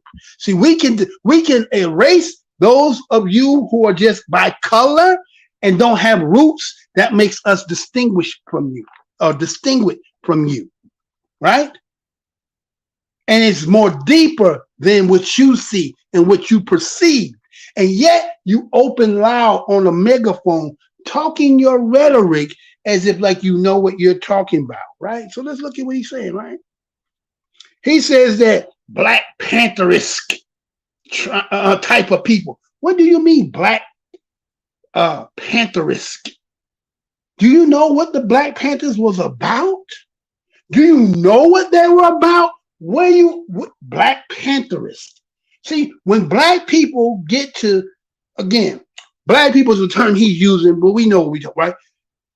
See, anytime when we start making that stance and doing what's right, and it becomes, I guess it was threatening to all of you, those who are not part of it, you need to, again, the psychophant.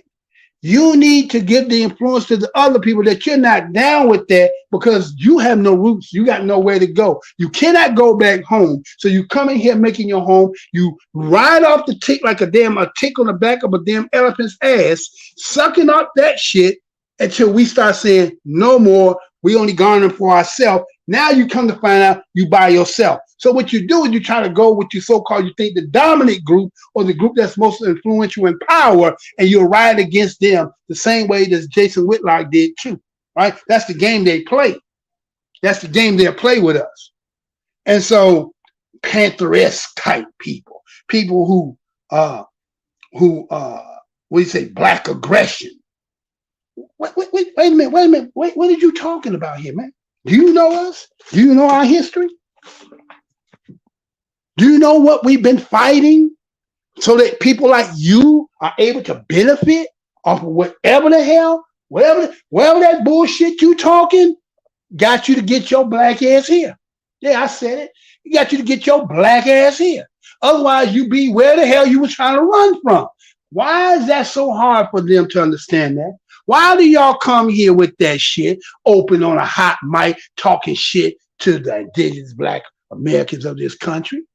I said black, but y'all know what I'm talking about, right? Why do y'all come here with that? What gives you that to say that? You ain't got no roots in here. Whatever you see in here, shut up. Nobody asked you. Nobody asked you. But y'all feel like, oh, look at that. What are they doing? Using this moment as a win. Where you from? Where your people from so that we can critique what wins you got or all the L's you got or none at all. See, it's easy to sit here as somebody who riding the line that ain't got nothing to just benefiting off of. You use us to benefit, and then you try to critique us about what we've been doing, because whatever we've been doing allow people like you to come here to get in. And y'all with such mitigated goals, get in the front of everybody, talking that shit. Told that shit is blasphemous. Very blasphemous, right? So we think we're taking this as a win. Then he says drunk people fighting. Did you hear anything about drunkenness in the reports? But you got to use drunk to make it seem like it was weak. You couldn't have just whooped motherfucker ass because they was on some bullshit. They was drunk. They was drunk. Oh, they was drunk. Y'all whooped some drunk people's ass. and y'all think y'all did something. Where you from, boy? Where your people from? Let's see who y'all ass y'all been whooping. We got plenty riots in our history. We got plenty melees in our history. We got plenty that. Where you from? This ain't nothing new. It's only new to y'all. It was blowing y'all damn mind. You think everything? Some people, you got some people when they talk about when you're talking and you don't show your sources, and that because you don't show your sources that somehow it can't be true. Do you think everything that's written in all these so-called books in history cover everything that's ever been done? Do you think there's some people who got some history they ain't never spoke none, and if they said it, you say, well, I can't find it, so it can't be true? That make it not true because you can't find it? Is that what y'all trying to say? A lot of them believe that. A lot of y'all built like that today.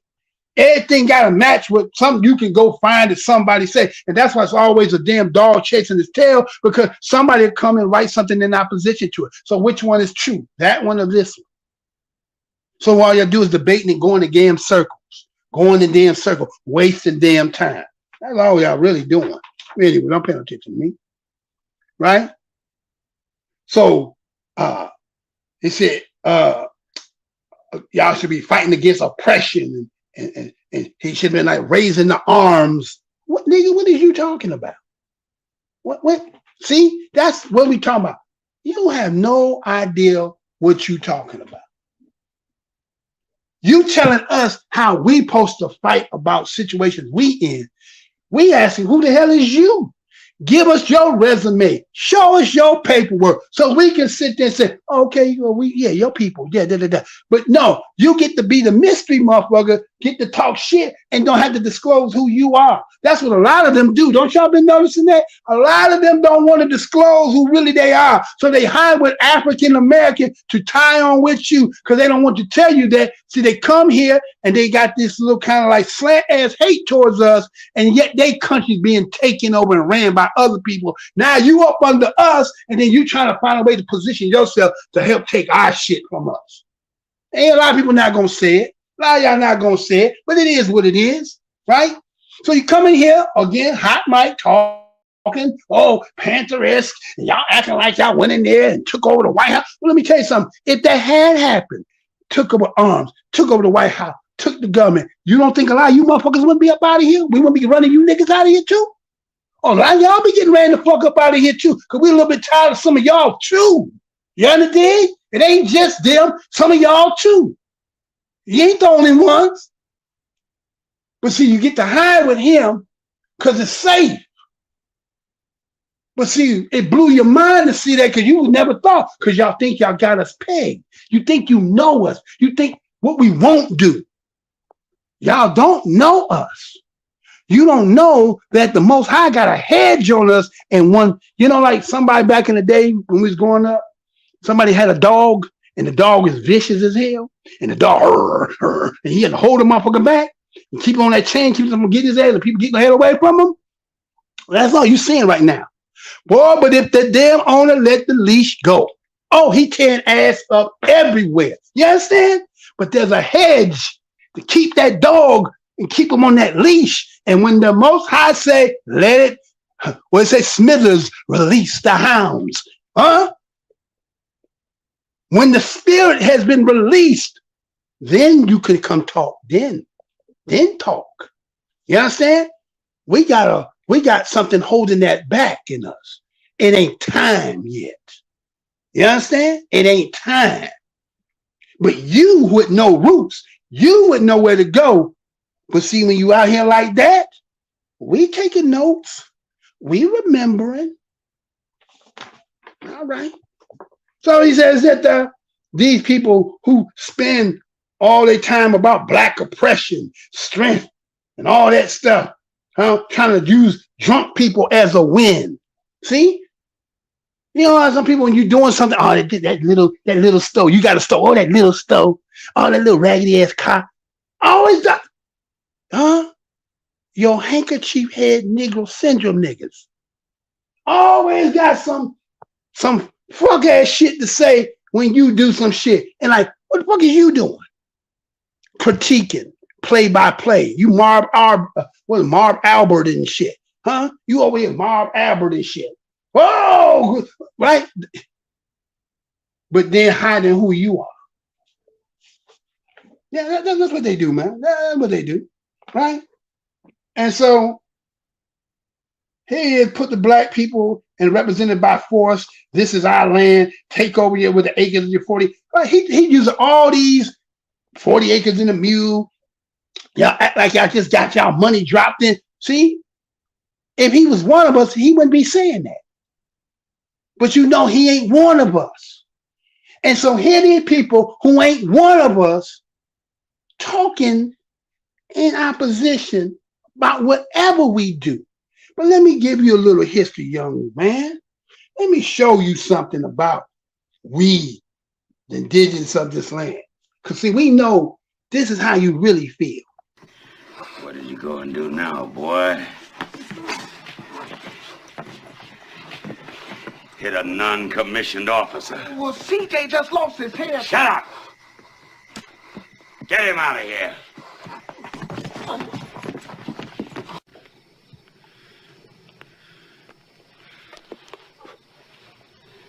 They're talking about giving you 5 years. They call what you did mutiny, boy. That gun ain't mine. We know that, CJ. We changed the charge on you this morning. You in here for striking a superior officer, boy. And everybody's seen it, too. Why are you doing this to me, sir? Oh, don't feel too bad, CJ. Has to be this way. You see, the first war didn't change nothing for the Negro. But this one, gonna change everything. Them Nazis ain't all crazy. Whole lot of people just can't seem to fit into where things seem to be going. Like you, CJ. See, the black race can't afford you no more. Oh, there used to be a time we'd see somebody like you singing, clowning, yassa bossing, and we wouldn't do anything. Folks like that. You were good. Homie kind of nigga. When they needed somebody to mistreat, call a name or two, they paraded you. Reminded them of the good old days. Not no more. The day of the Geechee is gone, boy. And you going with it. We can't let nobody go on believing we all fools like you.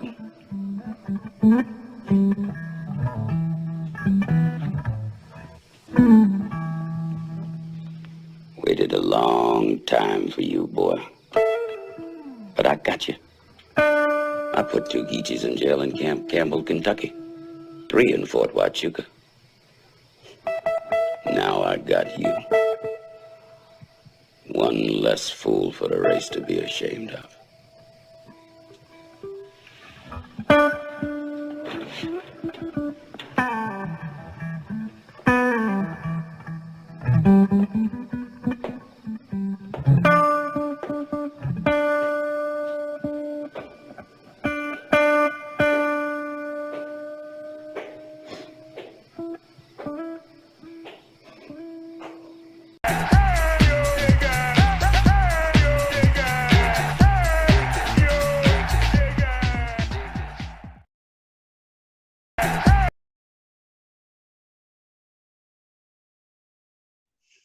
Now, built on the site of former slave warehouse. Did you know that, sir? Did he know that that area there got that history of them slave pens being there, right? Now, you know, there's going to be some of our people, when you start talking about this, they're going to say, oh, you believe in there were slaves in them? No. Let's get this straight. Slavery don't necessarily mean you from Africa. Enslaved don't mean you came from Africa. Slave pen don't mean you came from Africa. This means, again, labor camps. Again, I'm going to show something in here that show you that what they claim they did in 1808, and then look at the time that they talking about, then we'll cross that road when we get to. But anyway, all right. So we know that that area that they were in, where all this took place, right? You're standing on a site where enslaved people were warehoused. The spirit was in that place, right? A lot of parts of, again, warehousing don't necessarily mean, again, taken from one place to another place, right? Taking from one place to another place and housing them and shipping them from one to another place. That's what was happening there. Okay? That's what was happening. And that place there, and these people that's there are descendants of people who are part of this, right? But I'm going to show you some other stuff in there that you may not have known, right? So they were showing how the fact that Montgomery was a slave market. Okay? They say warehousing, shipping from one place to another, right? The domestic trade, right? Remember when the country became domestic, not international, not coming off Atlantic no more, they shut that door, remember?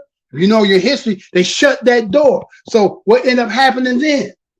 See, a lot of people don't know our history. You know everything else, but you don't know this history, so you kind of dumbfounded on that. But WeUpReport, we help you to try to go in there. We're the flicker on the stove to get you to go in there and look so you can know for yourself, right? So Montgomery got this kind of history because look at what's there, what's set up there.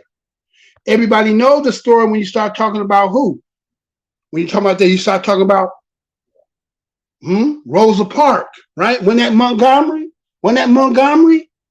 right? Wasn't that Montgomery when they was doing the bus boycott that took place? Wasn't that in Alabama? Was that not in Alabama, right? That was, right? But you know the thing about that was it didn't initiate with her. It didn't start with her. No. It didn't start with her. There was somebody even before her and younger than her. Did you not know? Do you know who Claudette Colvin was? Do you know who Claudette Colvin was? Right? Girl 15 guilty in bus seat case. Oh, she was before there was Rosa Parks, right? Now, look at what they saying at this time. See, since you're saying, oh, y'all taking this little fight like a win, and y'all are probably this and that. You don't know nothing about us. You know nothing about us. Montgomery, Alabama, a 15-year-old girl who refused to move to the rear of a city bus was found guilty in juvenile court here last Friday on charges of assault and battery. They even gave her assault and battery because she wouldn't get off the bus. Disorderly conduct and with violating a city orders. But these mothers only got one charge. She wouldn't get off the bus at 15. She had a friend with her. Anyway, let me go into this, right? Found guilty in juvenile court, charges of assault, battery, disorderly conduct, and violating a city ordinance, which make it unlawful for any person or any passenger to refuse or fail to take those seats assigned to the race which it belongs. But they say race is a figure of our imagination. Right? The girl Claudette Colvin was declared a ward of the state. They even made her a ward of the state because of that. You see how they pour that? What you talk? Who? Where you from? Where your origin of people? Let me see y'all background. You talking crazy? This is just our people here in Alabama. Every place we can go, we got stories, nigga. But y'all don't know that. But y'all be talking to us like y'all know us, and y'all, you know what I'm saying? You don't know nothing about us. You use our history like it's y'all history. Y'all ever notice that? A lot of them use our history like it's their history. We looking at y'all like, what y'all people do? And then when it's something they don't like, oh, black people this, the black people this, and y'all don't do this, and when y'all gonna do this, and when y'all gonna do the code? What? When you part of it, you ain't got to make no speech. We know what it is. These are the things that let us know who y'all not. Let me say that one more again. When y'all all out here, what's the code? Why? What y'all doing? What? I don't understand what y'all. Cause you not of it. We supposed to let all the infiltrators know all our secrets. We would be a fool to do that. And then we see how when y'all get to this position of handkerchief head Negro syndrome, y'all get to talking crazy and out loud about us. Huh? 15 years old is that day, Jim Crow day. Huh? Here you talking about, oh, he's fighting drunk people. Here's a girl, 15 years old, Claudette Colvin, who should have been the catalyst of what ended up Rosa Parks being, but she was 15, right? And look how they did her. She got what? Charged with assault and battery. Who she assaulted the battery with? Getting off the bus. Was she fighting the cops? Or was that like how they always resisting arrest, right? They always get that resisting arrest. So we're back now. They put assault and the battery, disorderly conduct, and then violating city ordinance. Then, right? Then we don't even put more on top of that. They also gave her what? Declared her ward of the state. And then it was pending on the probation for her good behavior. Huh? Racial etiquettes. Remember earlier? Racial etiquettes. Huh? So it was Robert W. Clear, the driver of the bus. He told the court that the girl was seated near the front of his bus with a Negro woman. When a group of white persons boarded the bus, Clear said he asked both the girl and the woman to move. So that wasn't just her by herself. There was a woman and another girl. But they got up. Claudette Colvin was like, I ain't going nowhere. Where your story at? Where your people's at? That's a baby doing that. That was a baby doing that. Huh? So asked the woman to move, but Miss Colvin remained in her seat. That's when he called the police. Huh? Got a couple messages here. Hold on. Sorry, y'all. I see y'all messages. Okay. Now it says anybody writing against the Montgomery brothers is an op and a traitor and should be treated as such. 100. I got Mr. Spencer 0620. What's good, brother? You an Aboriginal. What's happening? I'm at work, so I will catch the show later. I like what you are putting down. It's a big difference from the sorry niggas that let this guy choke that homeless brother in New York. That's right. Daniel Penny. That's what you're talking about, bro. Right. See, it was heroic for him to choke out Jordan Neely because he said, I'm hungry. I'm ready to go to jail. Where was all these niggas at? These Sambo ass, handkerchief head ass niggas in opposition about that. No, you know what y'all said? Well, he was in there acting crazy. He was talking loud. Always wrong when it comes to us, but when these other people doing wrong, you can't see that. You can never see that. And y'all don't want us to say nothing about that shit.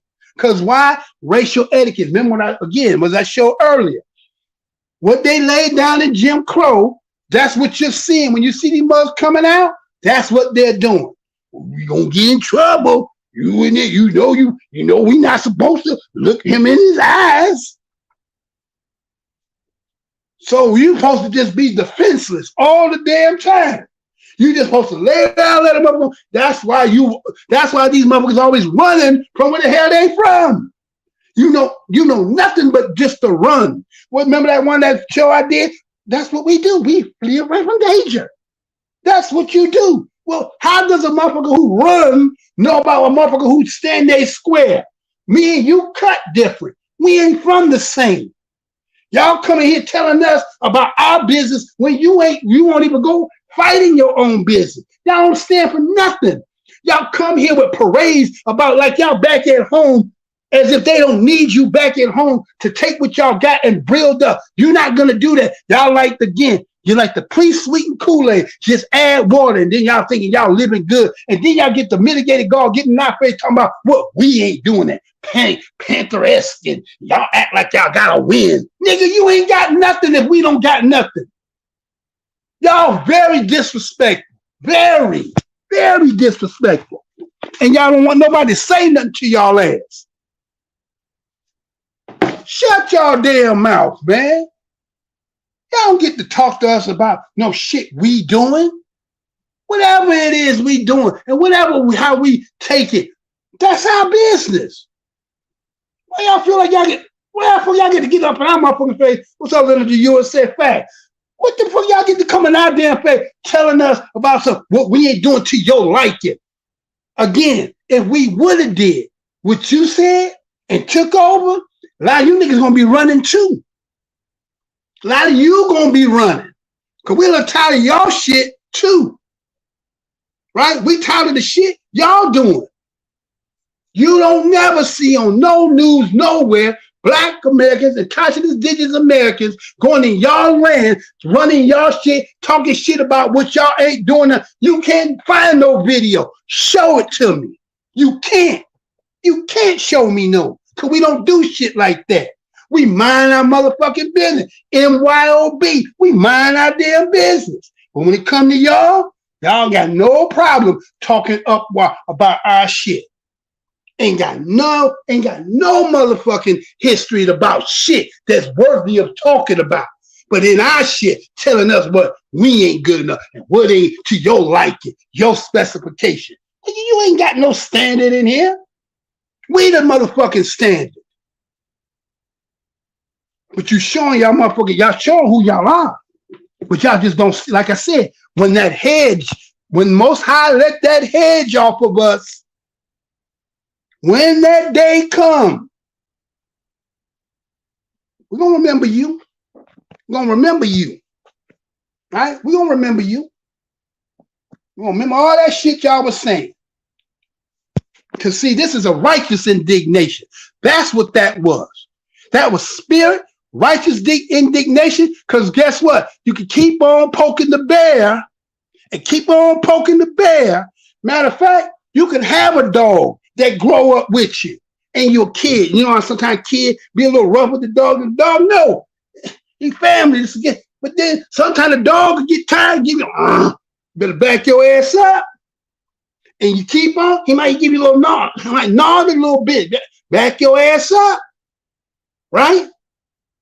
So that's all I'm saying, man. It's crazy that it was so many people talking about, oh, you know what I'm saying? They're making up stuff. Well, you know what I'm saying?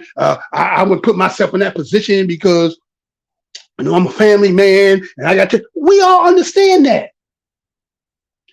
Ain't nobody tell nobody jump out the damn window for nothing. But after we seen George Floyd, now again, this ain't nothing new to us as we, the indigenous Americans in this land. Many of us got those stories in our families. We done seen these stories. They're part of history. And when George Floyd, to put us now in today's time, see what we see and the stories we have been seeing, many of us is not going to be able to sleep good at night if we know we in the presence of some shit and some shit jump off and we don't do nothing or we don't intervene, say something. We got to live with that. So we becoming conscious now. And that's why everybody a little upset with this and not liking it. Because it's for putting certain things in its proper position. We're supposed to be mindful when we see our brothers and sisters in situations and be like, you good? Y'all good? You all right? You need me to be here? You want me to here? This is what it is. I'm recording this. This is what it is. This go. You understand? And see, once the other side and people start knowing that, and that don't just mean them, that means, again, all you on the opposition talking that shit, right? You just as well. Y'all on that bullshit? All right. Remember, we the second largest group on this side of the equator. Brazil, then there's us. Any rest of y'all talking that shit, you ain't got the numbers for us. That's why everybody trying to knock our numbers the fuck down. We a nation in here. We are the 33rd largest nation in the world in here, like we citizens. You understand what I'm saying, y'all? So we got to let these motherfuckers who, okay, you from the islands, them motherfuckers taking y'all shit. They done ran y'all the fuck up out of there. Now you in here position up in here trying to finally take our shit and then talking, and we looking at, wait a minute, you know y'all numbers you can't match. But y'all, swelling up at us. And we like, damn, we got an open door, red carpet, all that shit, and you still want more. Give you more, give you some more, give you some more. Huh? Take my watch, take my wallet. Now you want my shirt, you want my drawers too. God damn, you want me with nothing. What kind of shit is this, man? You can't do that, man. And y'all wrong for that shit. But nobody don't want to, it's wrong because you say it. It's wrong. Oh, we wrong, you saying that, right? So again, here's Claude, here's a little young sister right there, right? Now look at this. Just 2 years ago. All right, let me take that down. Hold on, take that down. Just last year, right? You see the judge clears 1955 court record of civil rights pioneer Claudette Colvin. She went and got that expunged off her record for what she did when she was 15 in 2021. Now, I'm not here to critique what she said. That's her position. Those of us from a little bit different generation, maybe a little bit different. We're not so much about, she's saying, well, she did it. Now, her reason said she did it because she wanted the example, her family realizing she didn't go to jail, right, for the wrong things.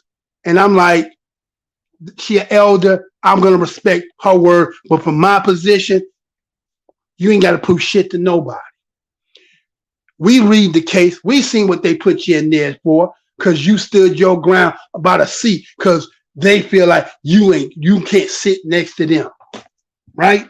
And so that was really just expunging it, just taking away what they did. You understand? It's, even though it's already marked in history, but they take away what they did. You should let it sit.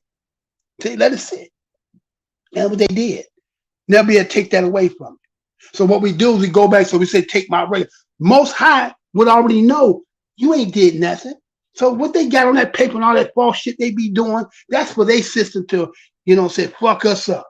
But you ain't got to worry about where it counts at. If you believe in what's something beyond that, you ain't got to worry about that. But you say, oh, it makes the people behind and realize that no. Good people go to jail for shit because our motherfuckers don't be wanting them because of shit they be standing for. You understand?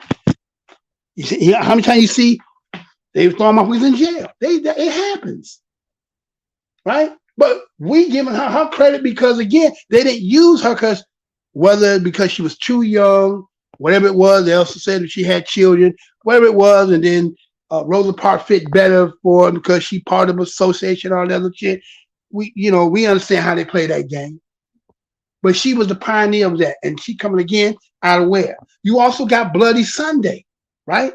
And you got Bloody Sunday over there. Ain't that where they Selma Bridge, Montgomery, where they bust John? What's his name? What was his name? What was his name? Selma Bridge, right? Where they busting their head, right? Matter of fact, I'm not making fun of that. Matter of fact, let me give you the video, right? When they're showing them, right? This is Alabama. This is just Alabama. Huh? Bloody Sunday. Remember when they was out there? 600 of them was out there crossing the Edmund Pettus Bridge. They put the dogs, busting heads with the billy club. This Alabama. This Montgomery. Huh? Bloody Sunday. Right? Right? Right. Yeah, that shit they be doing, right? That's who we come from, people who we wouldn't be here. See, a lot of y'all come here and y'all think y'all know us because based on the depictions and propaganda and the shit that they feed you in your country, and you come here, you live amongst us, you think, again, I learned your vernacular, I learned your swag, and I think now I'm a better imitator than you, just like they did in barbershop. And I believe that was the worst thing you should have ever did, by having that white boy sitting there telling another black man that I'm more blacker than you on your best day. You never could be white as me. I think that was blasphemous for saying that. I think that you should have never been writing no shit like that. No, I'm white woman never gonna be blacker than me on my best day. And I ain't trying to be you. You understand? But that opened the door for shit, and that's why motherfuckers think they can imitate and do better than to the fact that when you really boil down a lot of people that they got in front of us, they hiding who they is, and you come to find out they not there. And then when they come to getting some awards and all that, guess what they make sure? They let you know who they not you. They let you know what they really is when they get some award and accolades and something of prestige. And all of a sudden now, look who I really am. But when they ask in trouble, oh, now, brothers. You get what I'm saying? So, all I'm going to tell you is this. It can't find me. Doesn't even know where to look.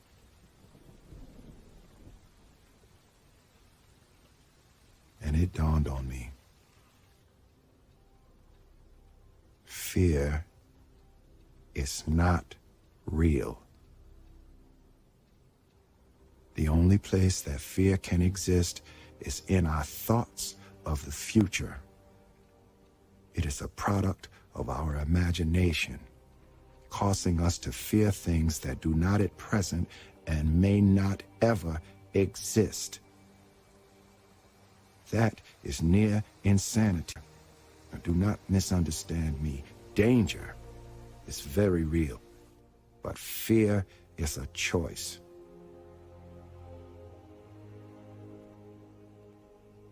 We are all telling ourselves a story, and that day mine changed.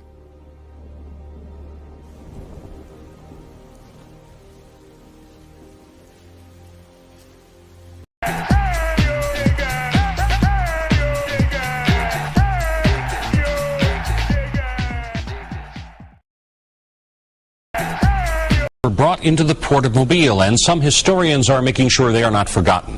Fox 10 News reporter John Rogers shares their story.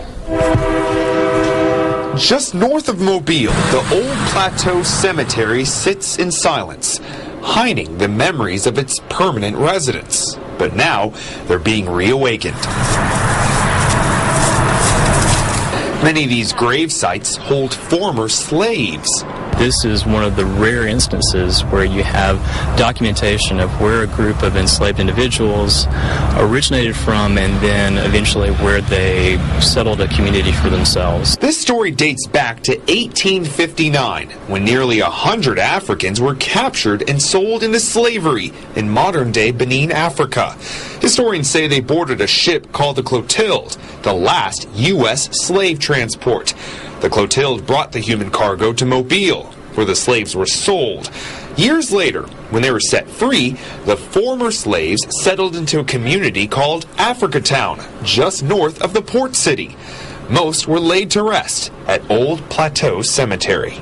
We think it would be a really good thing to be able to reestablish where people's families and ancestors are buried.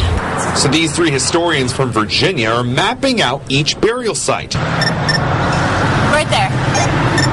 Some are easy to spot, others are not. These dips in the ground are not holes, they're unmarked graves. The team used special equipment to locate about 200 of these, each one a person who could have been forgotten forever. Norman and his colleagues used survey equipment and scanners to see what's underground.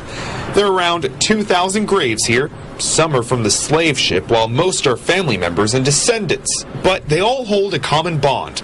They were part of a community that has its roots in West Africa. Each one of the graves is, it's like, it has its own story to tell, and it's like a mini archive of that moment in history. A history that was almost lost, but now has been found. In Africatown, John Rogers, Fox 10 News. Norman and his team will take that data and create a detailed map showing each gravesite. He hopes to return to the area soon to do some excavation work at some of the old homes in Africa.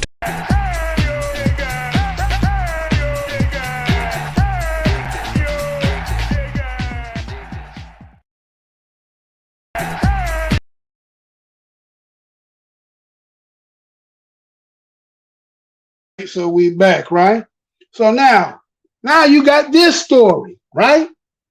From Clotilda to the community, the history of Mobile, Alabama, Africatown. Now, again, go back to what I said to you and talked about Dred Scott. Now, they're commingling, mixing the stories, but this is part of Alabama's history as well. They said that they found the last ship. Now, ain't that something? You ain't got the first ship. You got the first ship story of 1619, which was a ship that was on its way to Veracruz in Mexico, that you put the 10-eyed or 20-eyed Negroes. That's the beginning. And now here's Clotilda, the last ship. But let's look at this. And again, if you was here when I did the Dred Scott, remember those who are of African lineage, African ancestry blood, who was here and sold as chips, that or the Constitution said these people have no play in this game whatsoever. But then it talked about the Indian race who were already here, self-governed, self-ruling, being their own people, never intermixed with us in our government.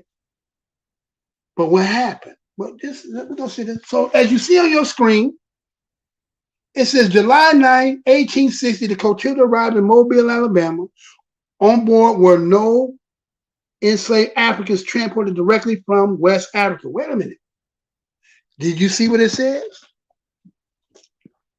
On July 9, 1860, the Clotilda arrived in Mobile, Alabama. 1860. So people are coming, they say, from Africa, but let's just see. Let's see what it say. Now, on board were no enslaved Africans transported directly from West Africa. They were the last enslaved person imported to the United States. Where they come from then, if they were no enslaved Africans transported directly from West Africa? After the transatlantic slave trade was outlawed in 1808, keep that in mind, following the end of the Civil War, 32 of the no-purchase lands just outside of Mobile and founded Africatown, a diaspora community that remains inhabited to this day. The workshop will draw attention to the experiences of Africatown founding generations and their resilience in creating a diaspora community. Participants will have the opportunity to engage with past and present residents and descendants. Now, where they come from? On board were no enslaved Africans transported directly from West Africa. Then where did they come from? Where they come from, y'all? If they didn't come from directly from West Africa, did they come from Africa at all? And if they didn't come from Africa, then where did they come from? Because they slid in there and told you it was outlawed in 1808. Huh? But they kept selling everybody, telling you, oh, the Clotilda, look at that. See what we found? See what we found? That's the last slave ship that's been recorded. But what they just tell you? Oh, see? Oh, we made a town and called it Africatown. And then the last ship, but then they slid in. Well, none of them really, they come from Africa. But this is the slave. So 1808 told you there was going to be no what? It went domestic. Taking you from Mississippi, taking you to Louisiana, taking you from Texas, and taking you up to maybe New York. It was domestic, swapping you around, swapping you the hell around. Now what was happening? So they start talking about this community, right? They said this community they talking about. Let's look at this community they talking about, right? They talking about this Clotilda community, right? That's what that was, right? We did that. Okay, now that's what be this one here, right? Let me show y'all something. Hold on. So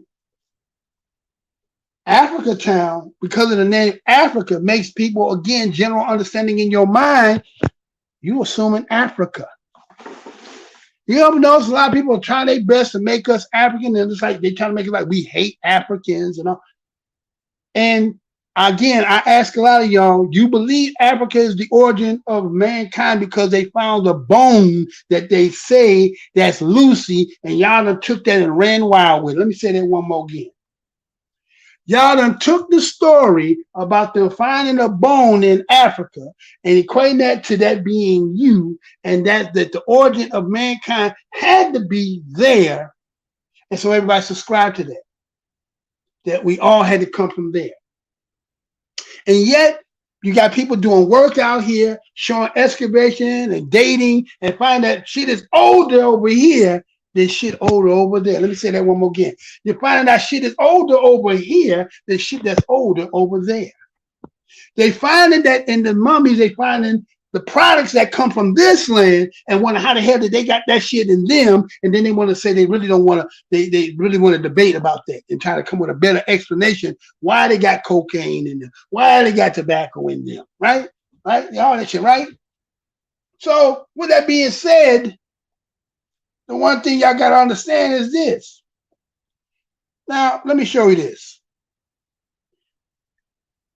You see on your screen there, they're showing you what supposedly everybody who they're counting and saying they enslaved, right?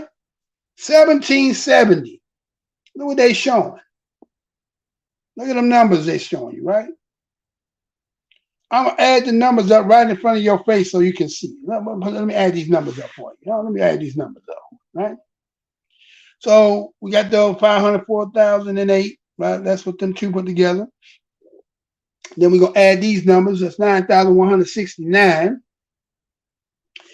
Then we're going to take these numbers. Now we got 14,867. Now I'm adding up everything that they showed on them numbers there, right? 23,087, right? 24,923. Now add this number here. Now I got 88,741. And another of these other numbers here, 103,741. And these other numbers here, 178,919. And we'll add these numbers, 248,519. And we add these numbers here, right? 436,119. Then we're going to add these numbers here, right? We're going to add these numbers up. So these is in 1770, 441,680. Look how many people they said in 1770. Look at this number we're going to show you at the end. Let me show this number. 460,742. Motherfuckers ran up out of here. Some motherfuckers ran up out of here, but that's okay. And then, right, 460,742, right? That was the number, right? Now, that's 1770. If you say slave trade and talk about all these millions of people that you're talking about, millions of people you're saying, right? Millions of people. Matter of fact, on this story here, what they said about African town community, look what it says, right? Look what it's showing, right? Look what it's saying in there. Let me show y'all something here, right? Let me see here, because I got on my screen here is a little bit different what y'all got to. Hold on, let me pull up here. Let's pull this up here because I should have that there. Hold on 1 second, y'all. Hold on 1 second. 1 second. Okay, no, not that one. This one here, right? Hold on, yeah, because on my screen I got a little bit different than what y'all seeing there. Hold on 1 second, because on there it's saying how many people they claim they were bringing. And they commingling the story about them that they bring in the islands outside, but not here directly. Okay, where getting these? Whereas they getting these millions and millions of people who they brought, but when they come into in here in 1770, you see the number I put before you on the screen. Did I not? Did I not show you?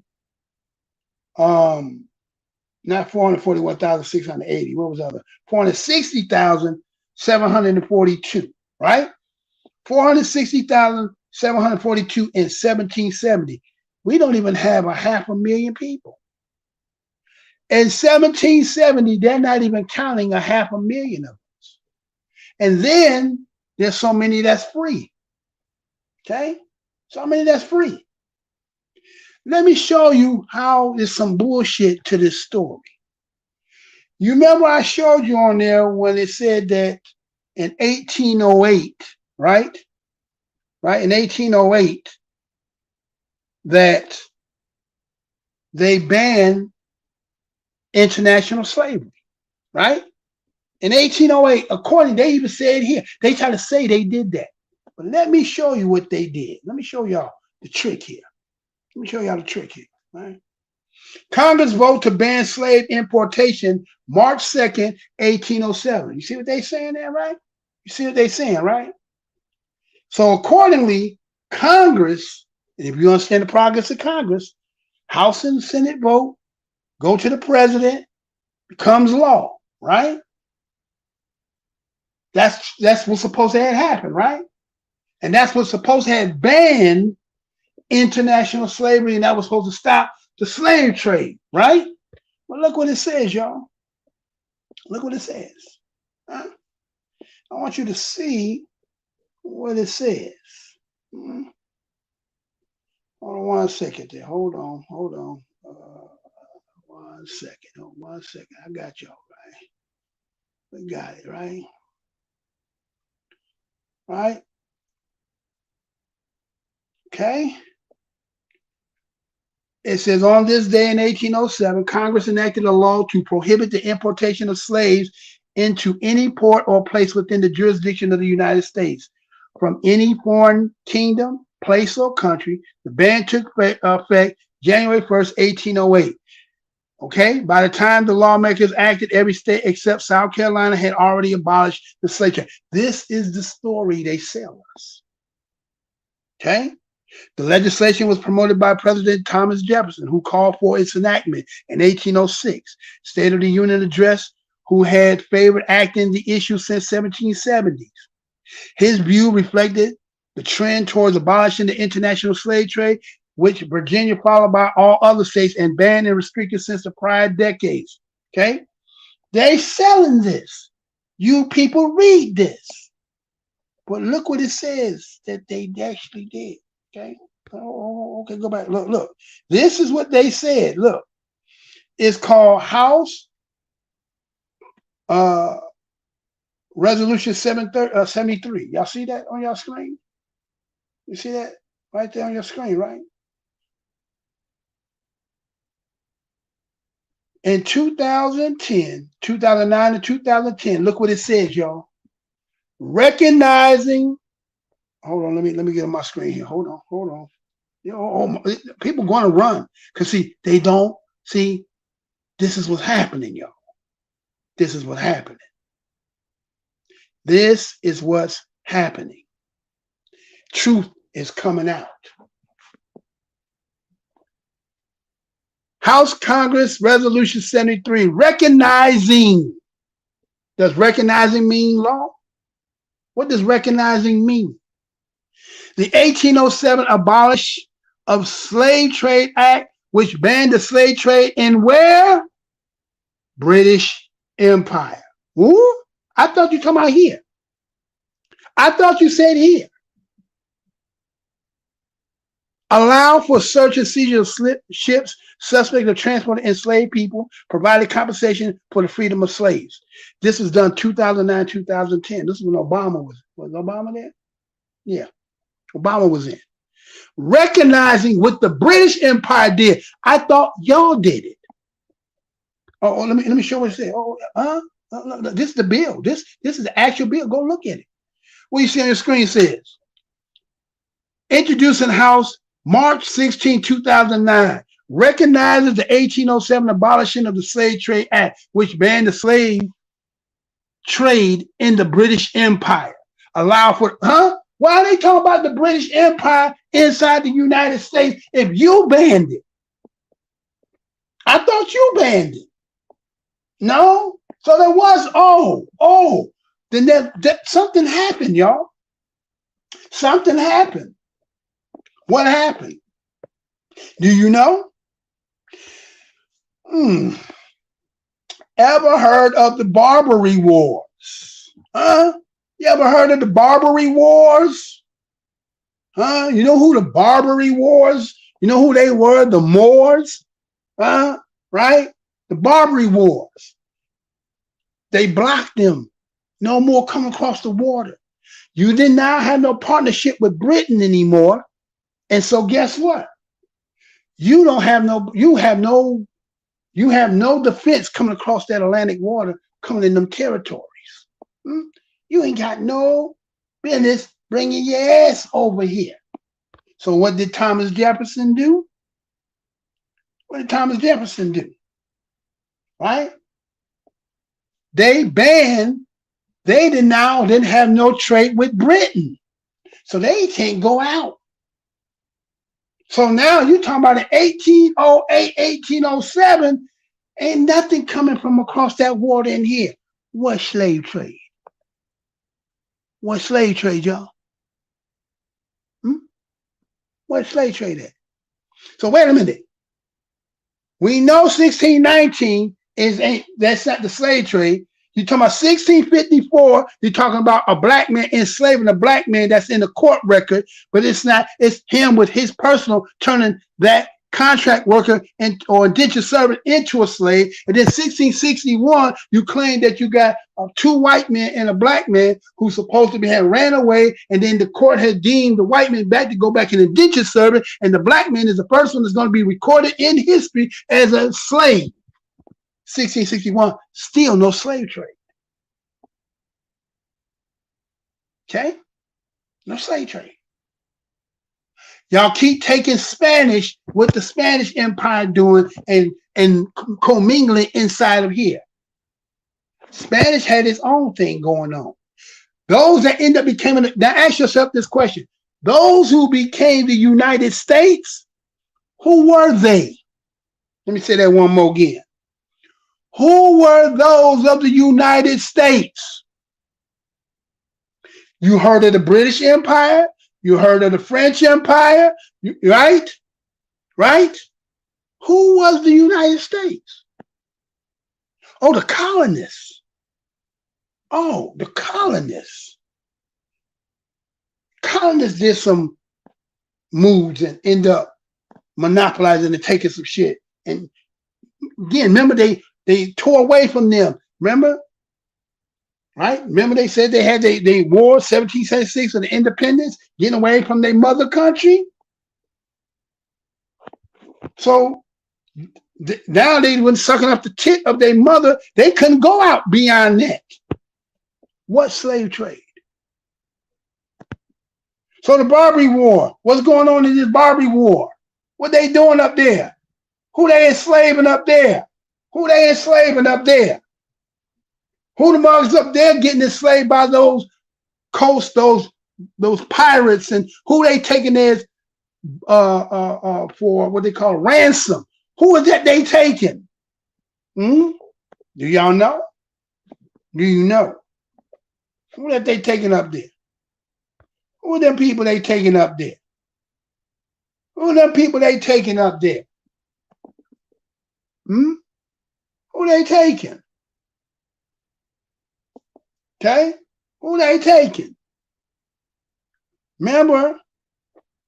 Okay, so when you look at that Barbary coast, look at all the lands they talking about. Look at the lands they talking about. Libya, Algeria, right? That Spain. This is the Barbary coast. So now you tell me you're taking from West Coast Africa, right? They from West Coast Africa, right? Keep telling you that story. Ain't Spain? What's Spain at? Where Portugal? Where Portuguese in this, right? Where they at in all this? Okay, so here they tell you that in 1808 to 1865 it became what? Domestic. What does domestic mean? Within.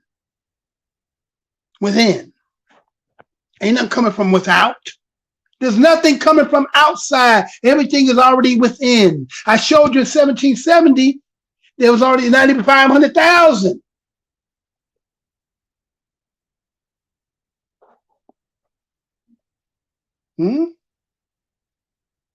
Not even 500,000. So now you say 1808. Now you got to remember in 1804, what's happening in 1804, y'all? What's happening in 1804? Did anybody know? What's happening in 1804? Let me show you something. You see this here? See this map?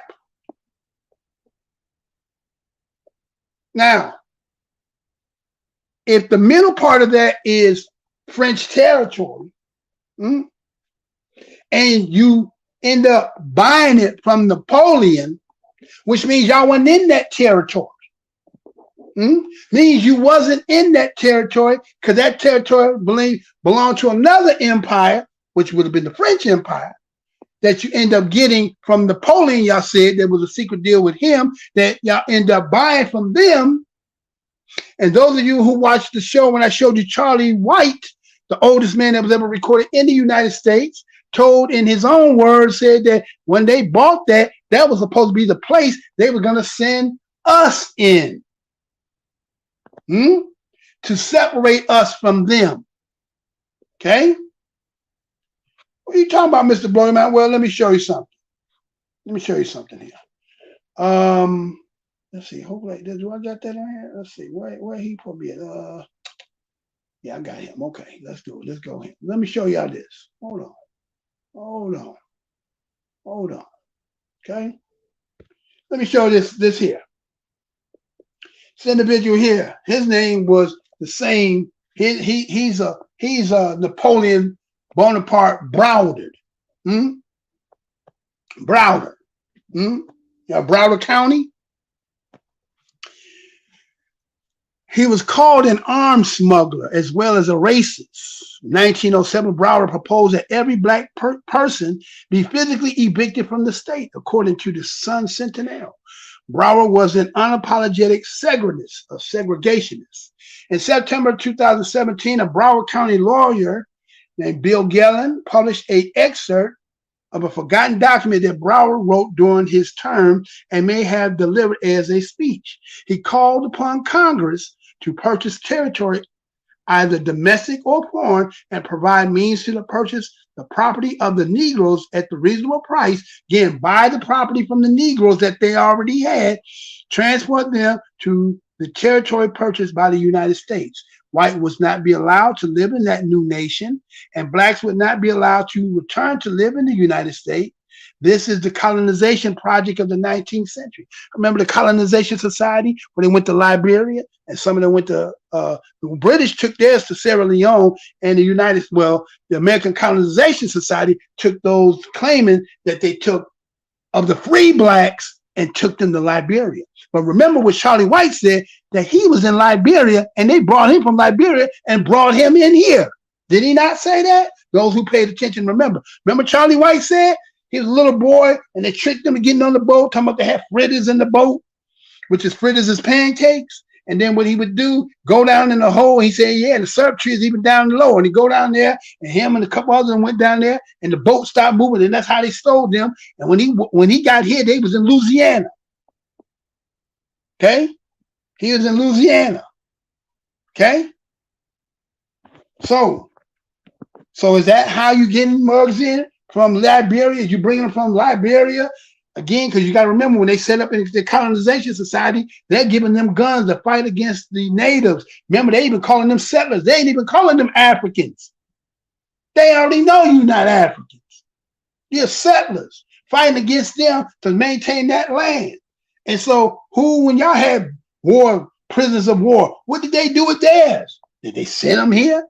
So now you're able to say Africans of certain people. See, they get to put people who they know background is Africans, and then they sell it the wholesale is all Africans through this one people. I ain't doing. Yeah. Matter of fact, you know what's crazy is? I want y'all to see this. Y'all know about this, right? You know about the Lewis Clark expedition, right? Y'all heard of Lewis Clark, right? Right? Now check this out. Check this out. Now, think about this. Now just think about this. How do you get a black man that you said you had as a slave? Okay, he became a manservant for Clark, right? And Clark would never give him his freedom, no matter what. He wouldn't give him his damn freedom, right? Matter of fact, they got a statue of York, right? They tell you about York in history, right? They tell you about York, right? Right?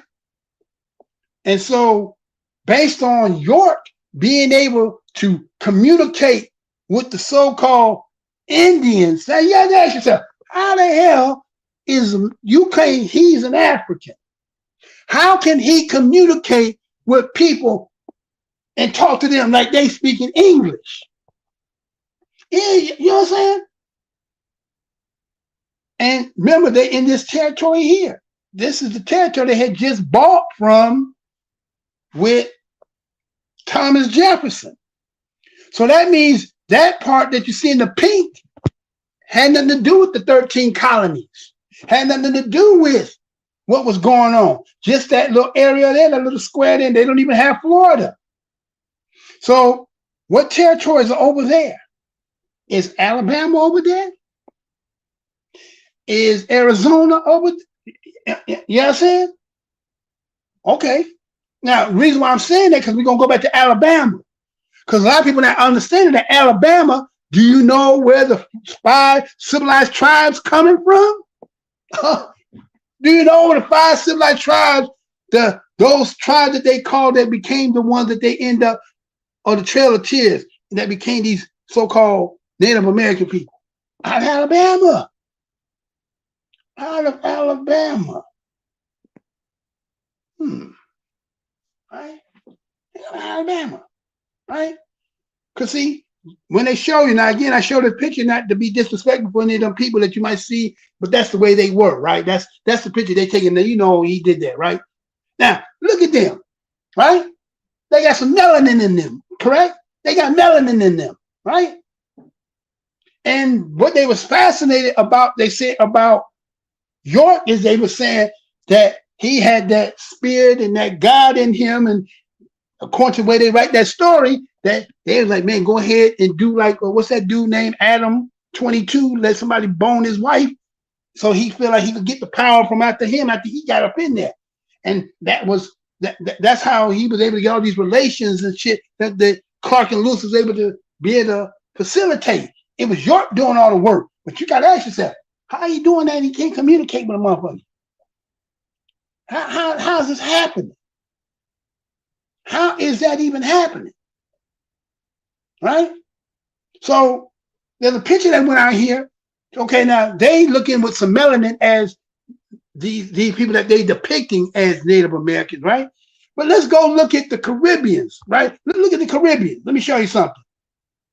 So in the Caribbean, they're showing a picture now that they sitting there with the Garnifunas. Anybody remember I did that show showing you remember it was a young man who was in search of the Garnifunas, and his ideology or his mindset of thinking what they would look like him.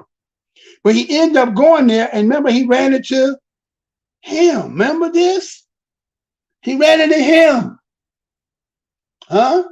And he was telling them he was the historian of the Garnifunas. He's like the griot. He's like, right? He's the one he been beheld. He just happened to run into him. And he was telling them, who you looking for? I'm them, and we them peoples. And he said, who you think I am? He said, we know Africans. We not Africans. Them other folks is Africans. We're not Africans. So it's funny how they show this depiction of them sitting there talking. Who you see there? They talking to. Who they talking to? Right? Who they talking to? Remember, he went and showed the young man. He was showing the young man all the things and stuff that they were talking about as their culture and stuff. He was teaching that young man. He said they've been there. They've been there. They not African, but they've been there. They got them down on the waterfront, got them hidden. But look at him. Is that what you think an Indian look like him?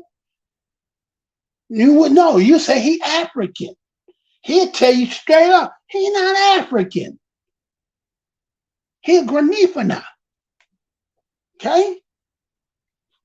And so I'm saying, well, when they said Alabama, that long history they got, and the people that you seen over there, is it possible for us, we already know. Them indigenous people that's over there, and that's what you seen, the raising up of that spirit of that and fighting and all that shit taking place. Is that what that was doing over there? Is that what was happening? Because everybody getting taught all up into the chair and all that other business. There was a lot of stuff going on there. And you do that research, you're going to find out. Well, they got the Cherokee. Let's say who all up in that area that come from those 4 out of the 5 tribes of the so-called civilized nations. They were over there. Chickasaws came from Mississippi, Kentucky, Alabama, Tennessee. The Choctaw come from Mississippi, Louisiana, Alabama. Cherokee is from Virginia, North Carolina, Tennessee, South Carolina, Georgia, and Alabama. So the roles that they talk about is not about genealogy. It's about if your people was part of that game when they created it, and if your blood matches one of them that was part of that political community they created, then you can be on the road. You don't hear them really talking about no DNA of that. It's about if you can match on the road. So yet, those of you avid watchers over here, remember I made the book called Star in the West. How you only got 5 tribes when there was unlimited amount. And if that be the case, are those from Alabama, are they part of the 5 civilized tribes that were not counted? But we understand that that is some other kind of game, right? So there was a lot that happened in that situation. And what happens is it captivated our people in a way. Yes, you've seen what you've seen, but there was some other spiritual things involved in that the other side is talking to us. It's almost time.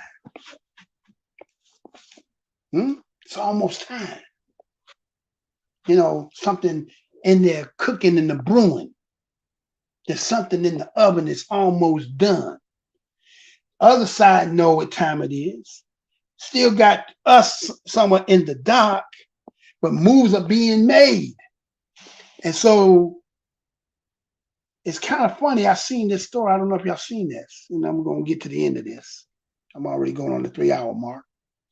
U.S. wants Kenya to lead a force in Haiti with 1,000 police.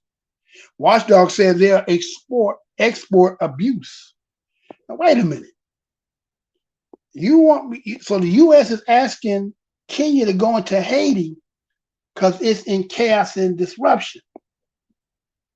But those who are watchers over in this land saying there's something coming down the pipe where economically we're seeing things that people on these stores doing. So somebody about to pull the rug, and then there's going to be chaos on in here. And so, do they already got position already? Those who are going to help to round up? Because let me tell you something from where FYI for a lot of y'all didn't know. When they did the Japanese internment camps, not just here, but we talking about the Latin was the JLAs, right? Japanese Latin Americans. Do you know it was those other nations that helped round them up? Did y'all know that? It was the other nations that helped rounded them up. Ordering embassy staff and Americans to evacuate Haiti as gang violence grows in the country. Local 10's Janine Stanwood is live at MIA with the urgent travel advisory. Janine. The U.S. government urging Americans to stay away and ordering most government workers to get out of there. Most families and people here in South Florida who have loved ones who go back and forth between here and Haiti say they know the risks and they're aware of those dangers. Smiles of relief inside Miami International Airport. Loved ones arriving here on the only Friday evening flight from Haiti, where kidnappings, violence, and chaos continue. Every day of our life, we worry about everybody's over there. Families say it's tough when relatives go back. Every day. Don't go back because it's crazy over there. The State Department ordering non-emergency government personnel and their families out of the country, and says citizens not working for the government should also leave as soon as possible. The situation's so dire, earlier this week, families camped out at the U.S. Embassy. This woman says they were forced out of their homes by gangs, but they would soon be evicted and back out in danger. Kidnapping skyrocketing after the assassination of President Jovenel Moïse 2 years ago. For Farah and the Michel family, the nightmare began soon afterwards when her father, a pastor, was captured on his way to church. He was eventually freed. This is wrong. This is wrong. More recently, the family of this couple from Tamarack shared their horrifying experience being kidnapped on a bus this past spring. Don't risk it. If you're gonna fly through Port-au-Prince and nothing I can say can stop you, maybe take a connecting flight to one of the smaller airports. I don't know, but don't risk going. We have spoken to people today who live in Haiti who say the situation continues to get worse. If you'd like to see that entire travel warning, we have that on our website, local10.com. We're at Miami International Airport. I'm Janine Stanwood, Local 10 News. Okay. Remember, the enemy has only images and illusions, behind which he hides his true motives. Destroy the image, and you will break the enemy.